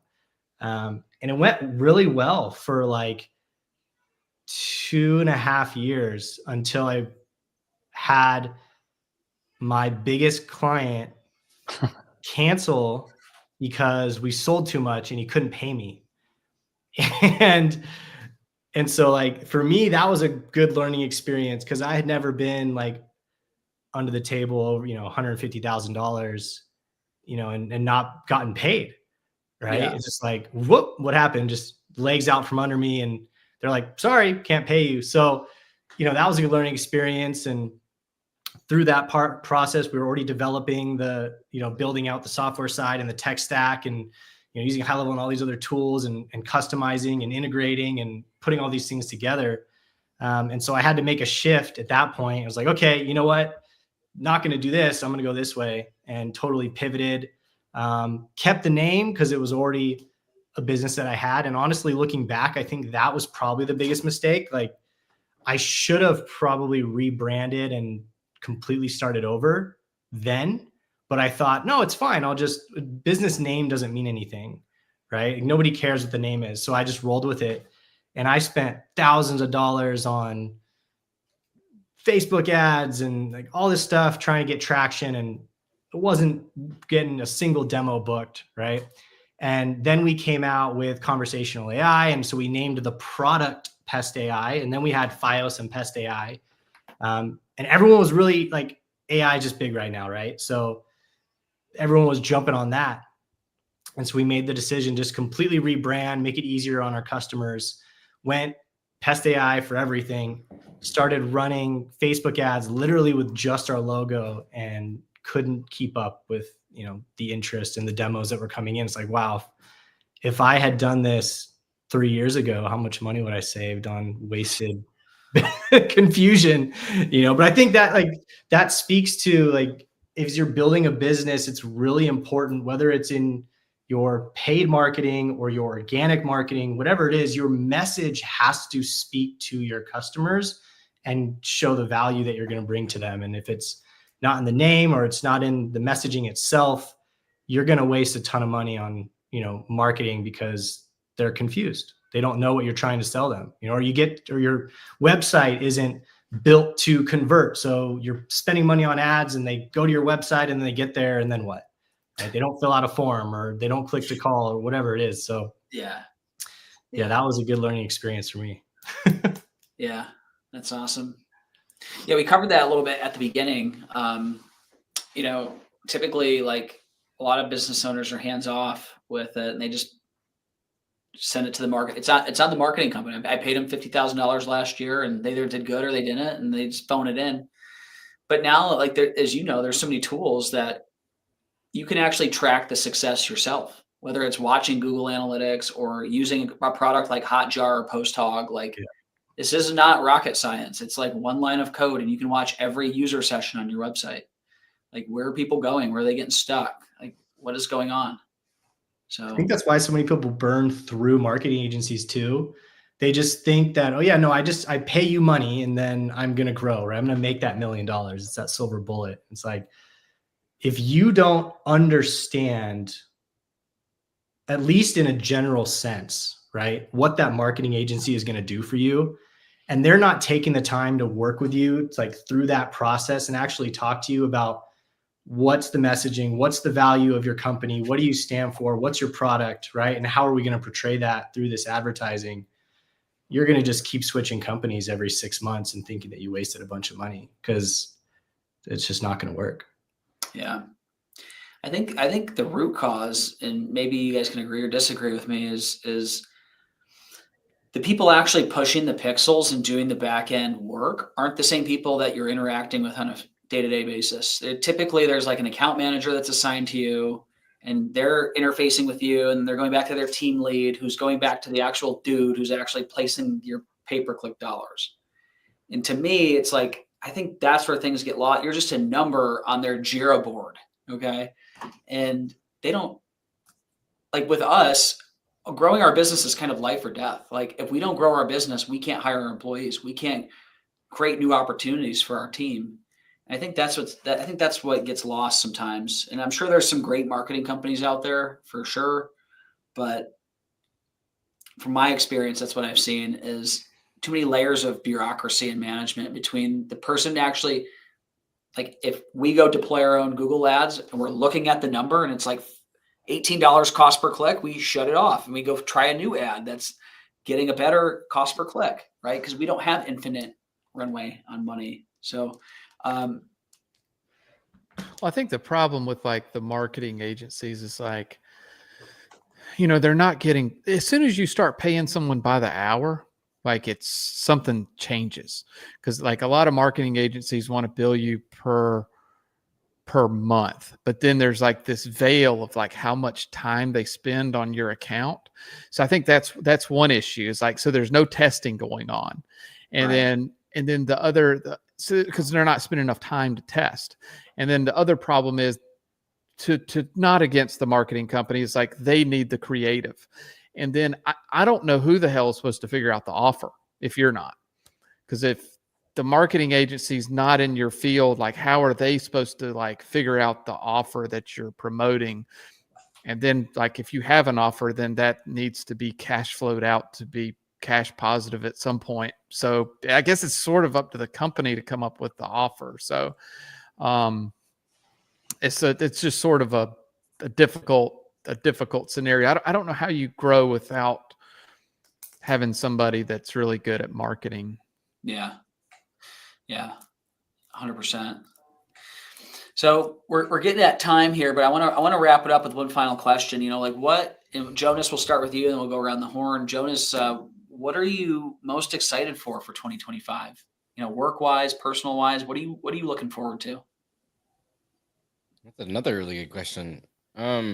Obviously the growth's always fun. Being quick start, like, that's always fun. I love the infancy of building a new branch and scaling it up. That's a lot of fun for me.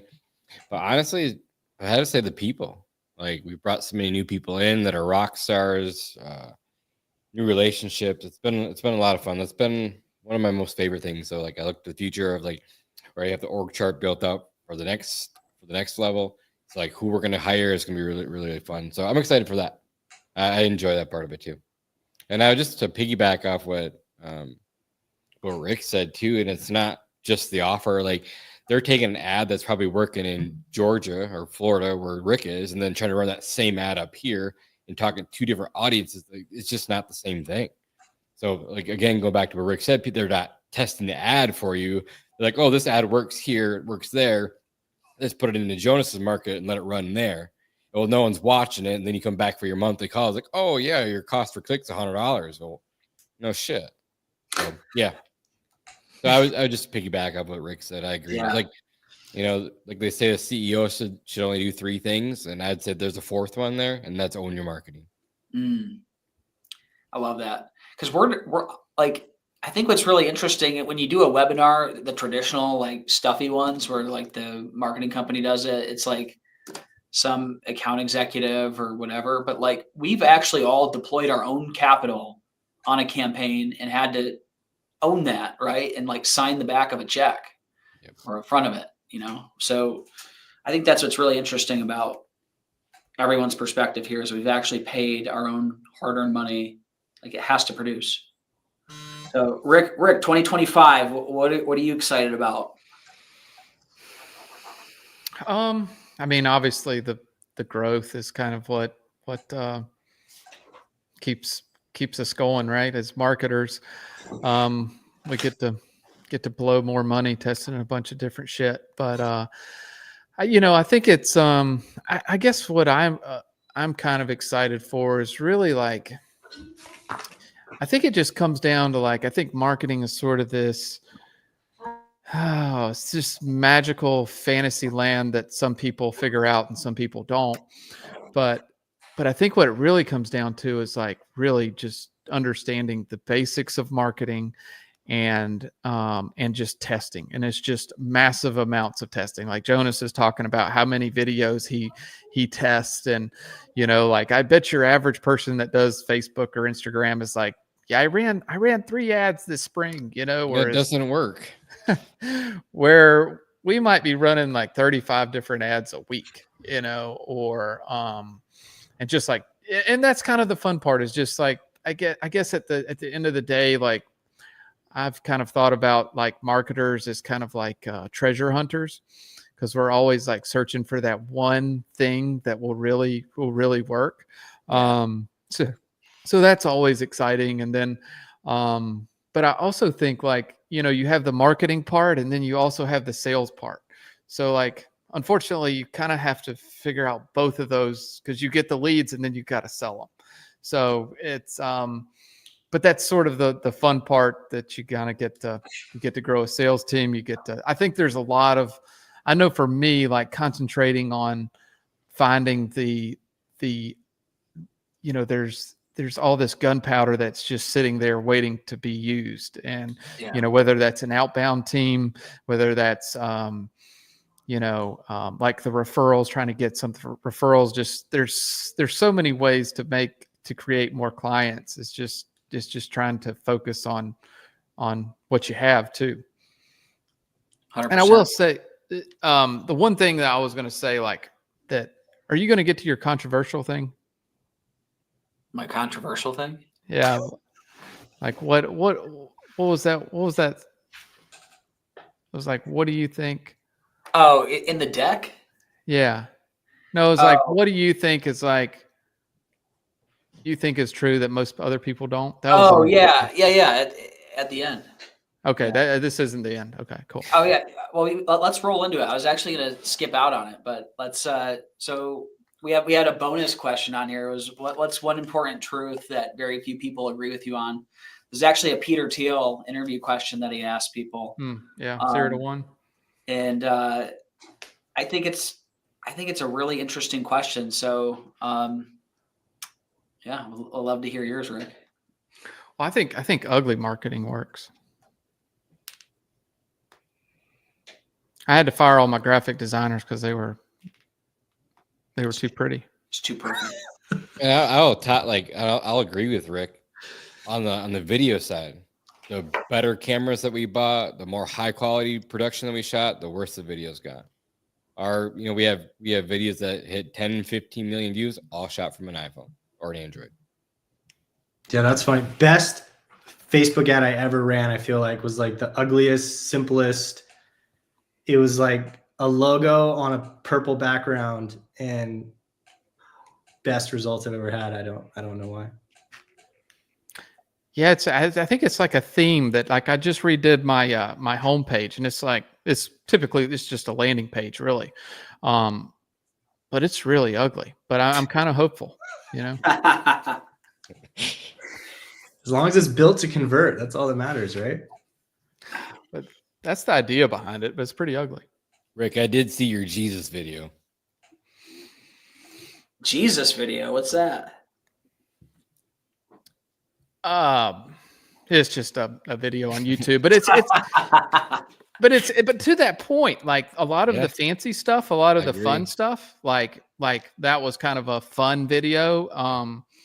Actually, I don't think that one doesn't work, you know, and a lot of like a lot of fun stuff you see on like TikTok and all these Instagram and all these things that are like get 100,000 views. I'm just like, how the fuck does that convert? You know, like where's the offer? Where's the hook? Like I guess it gets views, but like I'm not really into views. I'm more into like money. Yeah, but honestly, I think my biggest ads don't have a call to action. And when you say ugly, I get what you mean, but from my perspective, I like lean heavy into marketing to women. And so I think that pretty marketing is what works best for me. And so a lot of people don't understand my stupid videos or anything like that for influencer marketing, but like my name and everything is based off of my demographic and how they interact with things. And so like my brand was created based off of how they act or interact or what they valued in a previous service. So I managed a larger pest control company. I looked at the demographics and they were mostly women. So then I went to the reviews and found that the two most common words were nice and then the last company that I used to own. So nice came from that, so that it automatically invoked that same feeling from women. And then I had somebody that built women products do my branding, so that everything was based off of what they felt. So I get laughed at a lot about my branding and about my videos. But I'm not, my demographic isn't you guys. My demographic is women from 25 to Sure. 45. So I look at the TikTok trends and Instagram trends, and I'll do videos, and I'll put turn on it, of course, to make it pest control. But like, even my business partner now, he comes from like a direct sales organization. So even him, he's like, we don't have any call to actions. We don't have this. And it's like, my marketing doesn't require that. I want more views so that more people see that I'm approachable. And this is kind of the experience that they can expect inside of the home. Yeah, and you're building a following too, right? So those videos are creating a following for your brand. Then you'll Yeah. you run different targeted ads to your following to get them to convert. So, yeah. Yeah. Well, I think it comes back to that testing thing too, because like what works for you is totally different than what works for me Yeah. or anyone else out there, you know? So it's like, I think it's, people have to find their own silver bullet, and they just have to put the work in, just like you've put a shit ton of Yeah. work into Yeah. your niche, you know? Oh, for sure. And truthfully, I've helped a few other companies in pest control and out of pest control with marketing. So I've seen kind of both things, like you said. They don't know their offer. I can't tell you how many people I've helped launch Clicky, and they're like, "Well, how do you have so many people referring you and all of this stuff?" And it's like, "Well, how are you launching it? What's your implementation?" With influencer marketing, I've helped probably 5 different companies, and I think 2 of them are actually being somewhat successful, but they think that it's like, "Oh, silver bullet, I'm gonna launch this, I'm gonna learn, and now I have a marketing strategy that helped this guy build $1 million business in 3 years, and now I'm going to do the same thing." Well, it's like, well, what are you doing? You said the work. They're not doing the work. They're not implementing the same way. They think that 5 influencers are going to get them the results, when I tell them, hey, I have 110 people online with massive followings that are posting about me, and I'm only $1 million in recurring revenue. Like, you can't just have 5 and expect the same exact results. Yeah, I like what Rick said. Something that stuck out as a silver bullet. At the beginning of the presentation, we talked about being omnipresent in the marketplace. And when we were growing Lawn Doctor, going from 60 accounts to 2,000 in 6 seasons, we did fucking everything: home shows, lawn signs, knocking on doors, Facebook ads, Google ads, like everything you can think of. SMS, email, like networking. I guess I didn't even talk about that. And this is like networking with channel partners. So like, yes, customer to customer referrals is sweet, but B2B is how we picked up a lot of traction. We would go and win accounts. They were using TrueGreen for like subcontracting or whatever. And we would get 100 accounts with one lunch meeting. So we could get the trucks, and then they're seeing the trucks. And so I think that's a good call out by Rick on the silver bullet. Marketing is not one thing. It's doing all the things that make sense. I think that work for how you want to grow your business. I don't think there's one magic thing you're going to do, or campaign or video that's going to go. I'm sure Jonas. Well, it usually lasts for a little while, Yeah. but then you gotta find another silver bullet. Well, like, I think Facebook ads is a great example of that. 10 years ago, it was a really good deal, and it was really cheap. Now, I mean, you could buy leads for probably $7 a lead. Now it's like we're paying 40 in the beauty industry per lead. And like, we have really good data too. So it's like, that's our pitch is it's only getting more expensive. It's not getting less expensive. Yeah. I don't really look at lead costs, because I always just look at like the customer cost, and because I can't think. I'm trying to think of a scenario where a lead cost would matter, because it's all about how much that customer costs. Because then, to your point, like if you get a bunch of Facebook leads, they're, Well, I think $10. I think it helps. it helps you isolate your And the other problem is like the volume of leads too. Like, if you want to say like, hey, I can get a client for $100 on Google local service ads or something. But like my problem with local service ads, which is different for everybody, is it's just like I can't get 2,000 of them. Like I physically can't. I can put $1 million budget on that and it won't spend. It'll spend $1,000 of it, or whatever it is. And I think that's another issue when you get to like really trying to grow fast. It's like, and I think it's one of the things like with door knocking, or we do a lot of direct mail, is like, you can push a lot of people through that door, like, and one of the problems with Facebook, I think, is like I don't know if I could, you just get capped out on the amount of money you can spend, and you have to figure out somewhere else to spend it. Yeah, so you'd say there's like diminishing returns. Is at some point you hit some sort of like saturation point. Yeah. With different mediums, through your audience. I remember in the peak season, we were ripping like $200 or $300 a day just on Facebook ads, and we'd wake up to 20 leads in our inbox every morning. Those were like the golden days, and plus all of your other stuff hitting, organics. You might have other stuff that's coming in from other campaigns that you're running, your direct mail you mentioned. And even and one of the things I like about Facebook is they have a pretty advanced like platform to understand. Sure. It's the best. Yeah. And like if I've tried, like TikTok is just, I don't know, it's kind of clunky. Twitter's kind of clunky. Like I haven't got those to really work, but like the Facebook and the Instagram has been pretty good. Google is not, it is, but see, it's like one of those things that like what works for me is not going to work for you because you have different demographics, different populations. Like it's just totally different. But even like the quality of the ad, like we were getting like, I don't know, I ran this one ad that was getting like $4 leads. But then it was like the cost per client was $400. Yeah. So it's like, people get real excited. They're like, $4 leads. Holy shit. I am onto something. But then they don't convert.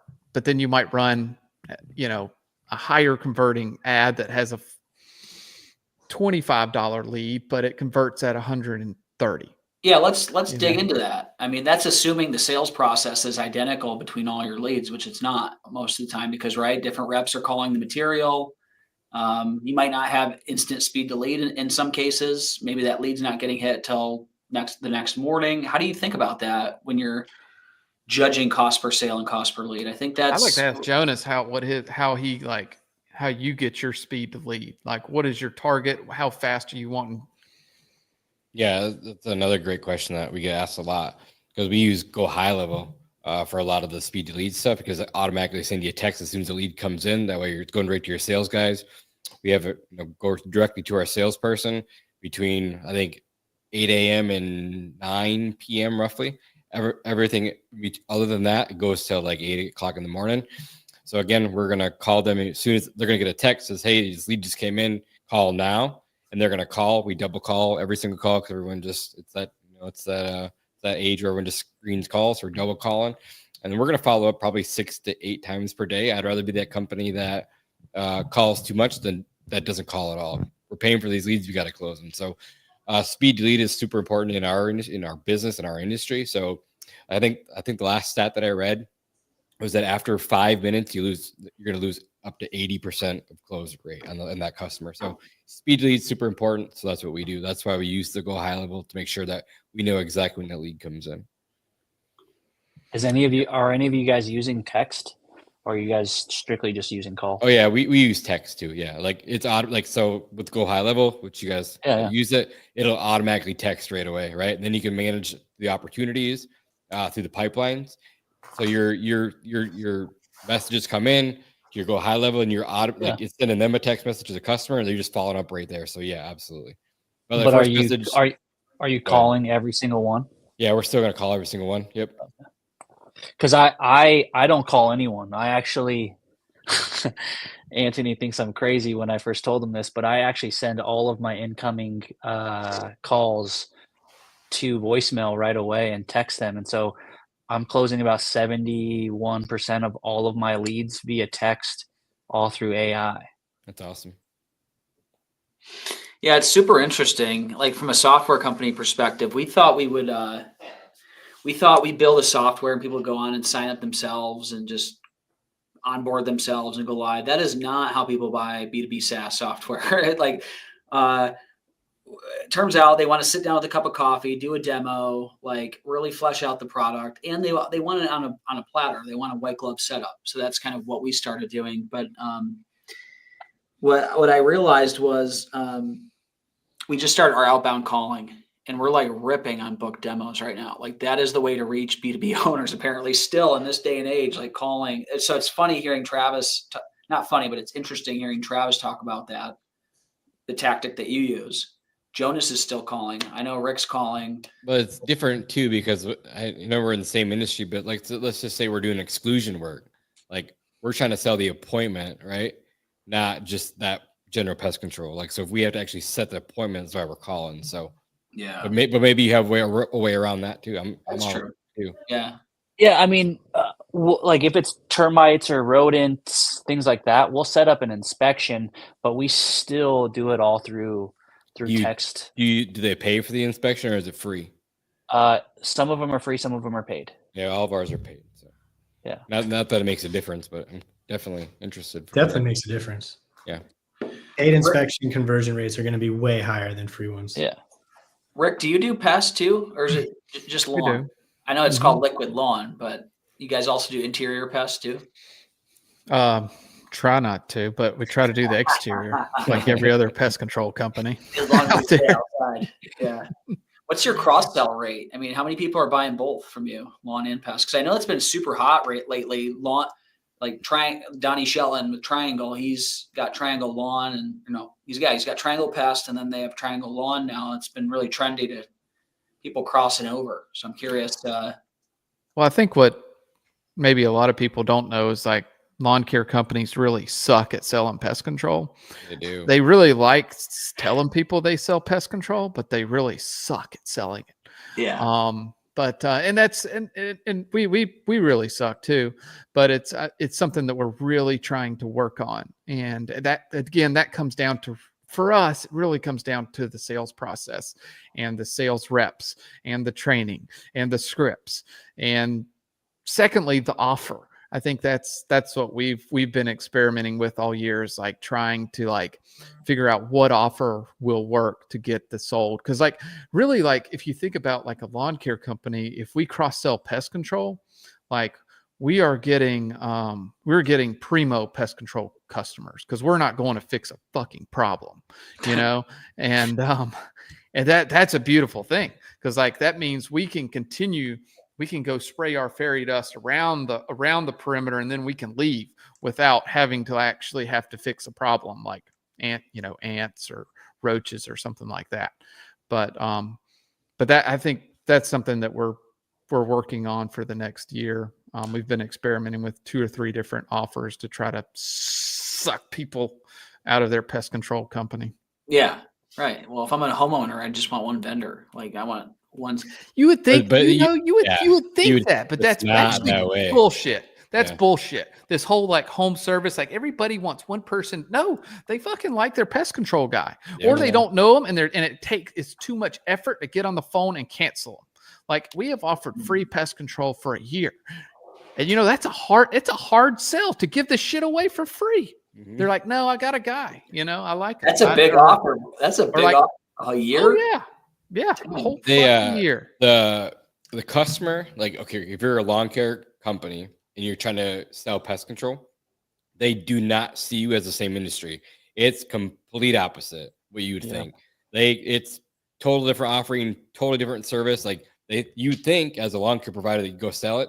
I have friends and I network across the country, and they all say the same thing. The ones that I've seen do very, very well with this, who have started a separate brand, just like you said. Jonas, you kind of did that, right? It Had to. used to be Turf Badger. Yeah. So we all of our lawn care trucks still have Turf Badger. All of our pest control trucks have Pest Badger for that reason alone. Like, again, let's say I call Rick and he answers his phone, right? Turf. And like, Yeah. yeah. And it's like, okay, well, if you called Sally Joe down the street that doesn't know anything about our industry say, "Hey, my name is Liquid Lawn. What do we do?" Like, "Oh, you probably come spray lawns, right?" But they would never think you're a pest control company. So no matter how much you market that thing, your name's just like, "Oh, well, organically, you're just not going to get that person to call you." Yeah. Now you could be crushing on leads, right? You could be own 60% of the market and still get those leads, right? But which ones are you missing organically that people just aren't picking up the phone to call you? That makes total sense. Do you guys see it being an easier cross sale from turf to pest or pest to turf, or do you guys see a difference in that? I still think it's the same. Like they just see you as different companies and they're gonna have different vendors. So the ones that I've seen do very, very well, and one of my mentors is his number one mission this year is to prove me wrong that he can do it without changing his brand. So I hope he does it. Then he just shows how to do it. So, question for you though, Jonas, because I have similar desires. Do you Your pest see control now going into lawn care? not lawn care, but other Okay. services? But you're obviously turf badger, pest badger. Do they still view you that way because they know that it's still the badger? Yeah. So our brand is exactly the same. Our badge is Yeah. a little bit different. Everything looks the same. Just one word's changed on our trucks. I know, but do you think that the customer, let's say that they know you from turf first, do you still see like a friction point of seeing it being so close in brand? So I go back to like my very first branch, right? We've done lawn care, fertilization, weed control for 7 years or 8 years, whatever it's been now. Yeah. It's been hard to convert those customers for sure. Okay. Like they'll have a skunk problem, like, "Oh yeah, well we called this person while you did our grub control." It's like, well, yeah, they still confused. So for sure, Okay. old customers for sure. Okay. We ran a different brand. We still have a couple brands. We have a separate pest control brand, but I don't know if that's like the silver bullet for us. My theory is that there's something that happens on the phone. That's what we want to Yeah, and so try this year. Is well, I mean, we've been doing it this year. It's just it's how almost we got like, known for pest control was because of the doors, right? Mhm. And then we had guys selling it very, very well that we pulled into the office that can sell pest control. Mm-hmm. So they're on the lawn phone selling the pest control. Yeah, But see, that's more of like a sales process thing, for right? sure. And that's kind of what I'm thinking is like the cross selling there's some kind of sales process magic there, and it's how much pain are you willing to take on that pest control company or pest control business? Because I mean, what does it cost you to get a door knocking lead like client? What is your $180 roughly. Okay. That's less than I thought it would be. That's just starting point. So yeah, it does go higher for sure. Is your door-to-door team inside or is it marketing? What do you mean? Like, do I have a separate Like, do you have marketing a- company? Yeah, do you have a marketing team that Technically, it's a market. It's its own separate company. Even like Rick said, like you actually do have two separate companies inside one. So yeah, we have a different. It's like it's Pest Badger marketing. but you control it inside. It's not you're not Yeah. paying for a marketing team. No, it's all Okay. built it all out. Okay. I mean, I just look at like the one cool thing about the lawn care industry is like we get a shit ton of leads. You know, like From May through June, or from February through June, in your case, probably. yeah. I mean, we're talking. I don't know how many, maybe 5,500 leads we got this year, and it's like that's why I just think like that's sort of an advantage over a pest control company. That's maybe if they're not door knocking, they're having to go to Google, they're having to go, they're having to do organic, they're having to do these things, and I think that's a little bit harder. So I think our number one objection to pest is like I already have a guy, and I think it's just figuring out how to overcome that objection. And maybe your sales guys that are in the field that are now on the phones, maybe they have the answers to that. Well, it comes down to a lot of different things, like how they were sold originally. Like has been their pest guy for the last 15 years. They're probably not going to switch. They know Joey. He's been there forever. Like they're good friends with them. They built a lot of trust with that guy, or the guy built a lot of trust with them. But now they've got their door knocked recently and they got sold. They're in a contract. Things you got to find out whether it's a 1-year agreement, 2-year agreement. And then when you do lawn and you can bundle them together, let's say easy numbers, like $100 for this and $100 for that, but we do them both for 75. Like it makes sense. So getting really good at bundling will help too. Do you give any kind of discount on your bundles? I mean, yeah, but again, you got to think of it. Are you sending the same truck? Are you sending a different technician? So you got to think of that all through all that as well. I have thought through some of that, and some of that, it's almost like the density. Once you're already pretty dense, like I was looking at like the drive time between some of our jobs, and like we're so fucking dense, we don't save any time on drive time. Right. Like it's like 2 minutes per between jobs. Yeah. You know? So like when you think about bundling things, like, I don't know, it's like you're not saving. And then if you do pay for performance, hell, you don't even pay for drive time anyway. Yep.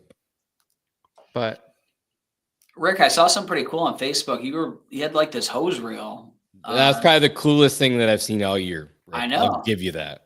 What is that? Is it something you're working on, cooking up for Liquid Lawn? Is it something I'm trying not to get distracted by is what it is. It's probably the coolest thing that I've seen all year. I'm surprised it doesn't exist. Like it's one of those inventions. Like you would have think that would have been invented. It's going to change the game. Yeah. Actually, what is it? Well, one of our technicians, we were in the office. He came in one day and he was doing his checkout, and I was sitting in the office with our fleet manager, and he was like, I got this really dumb idea, but it'd be really cool if I had a remote that would just reel my hose in while I walk back to the truck. That would be fucking awesome. And I looked at my fleet manager, and he was like, huh. And so he just started ordering the shit off the internet, because it was just like a remote, and then he knows how to, make it happen. And then we tested the first one, and he's like, holy shit, I think I can make this happen. And the only caveat that was really like, it's easy to make it, but the one thing you have to have is like an auto spooler, that winds the hose back on evenly so it doesn't like rat nest it, know. And he got with a manufacturer in China that custom made a completely stainless steel reel, and it works. And the cool thing about that was, like, we met with like a truck manufacturer the other day, and he was like telling us, like, he was like walking around the truck trying to say, like, sell us a truck, and he custom build us something, and he's trying to figure out how he could shave off 30 seconds to a minute.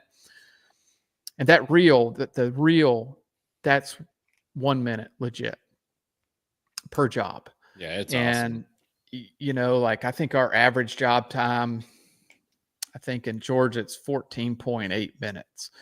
So now it just went to 13.8 minutes. So that's 1 minute per job. And you figure, you do 25 jobs, that's 25 minutes per day. And then what is, it starts to add, if you start thinking about it that way, that's $150 per truck and additional revenue per day. And then you just multiply that out. Like, I think I figured at 40 trucks, it's $1 million in extra production. The game changer. Like, you're onto something for sure there. Probably happier techs too, right? I mean, absolutely. Well, yeah, because they get to spend one less minute in the heat, the sun. And pulling in that hose sucks. Yeah, you get coverage. I mean, as much as you try not to, like, you got the liquid lawn all over you. So, but I look at it as like one of those things that, you talk about painful experiences in the past that kind of guide you. Like, for me, like, getting into auto mowers was like one of those painful experiences that didn't work out that well. And now I'm looking at this reel, and I'm like, this could be painful, So I actually called Corey Ballard, and I was like, or I texted him the other day, and I was like, hey, you're a manufacturer. This is what you do. Please make this thing. Make it, make it happen. Just take a royalty off of it. Yeah. I just want them to use, because like I think we've gotten the price down on the next one we're ordering from China, but if that reel costs $1,500, $2,000, like how many would you buy? All of them. It begs the question, like, why wouldn't Griggs and Clark do this long ago? Like, why didn't they come up with it?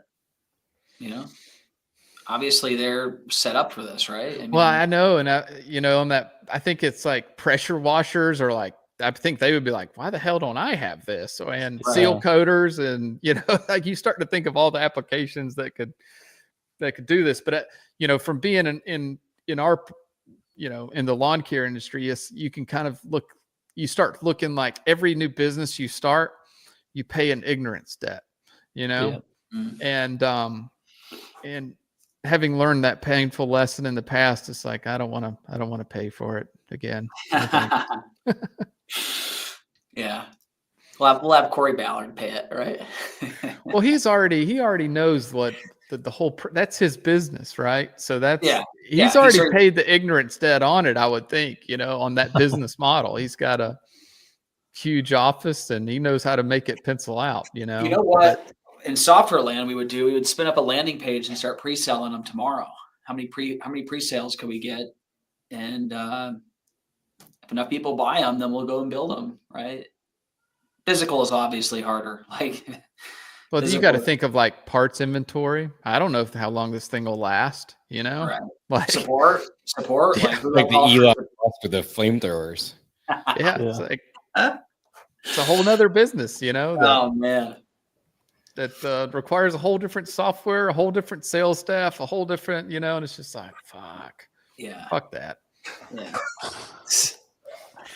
Totally. Well, we're at time, guys. I really appreciate everyone joining, making some time to hop on and do this panel with us. I thought it would be a really interesting collection, getting everybody together from different verticals and customer bases that we all serve. So really appreciate everyone's time. Any closing words for anybody?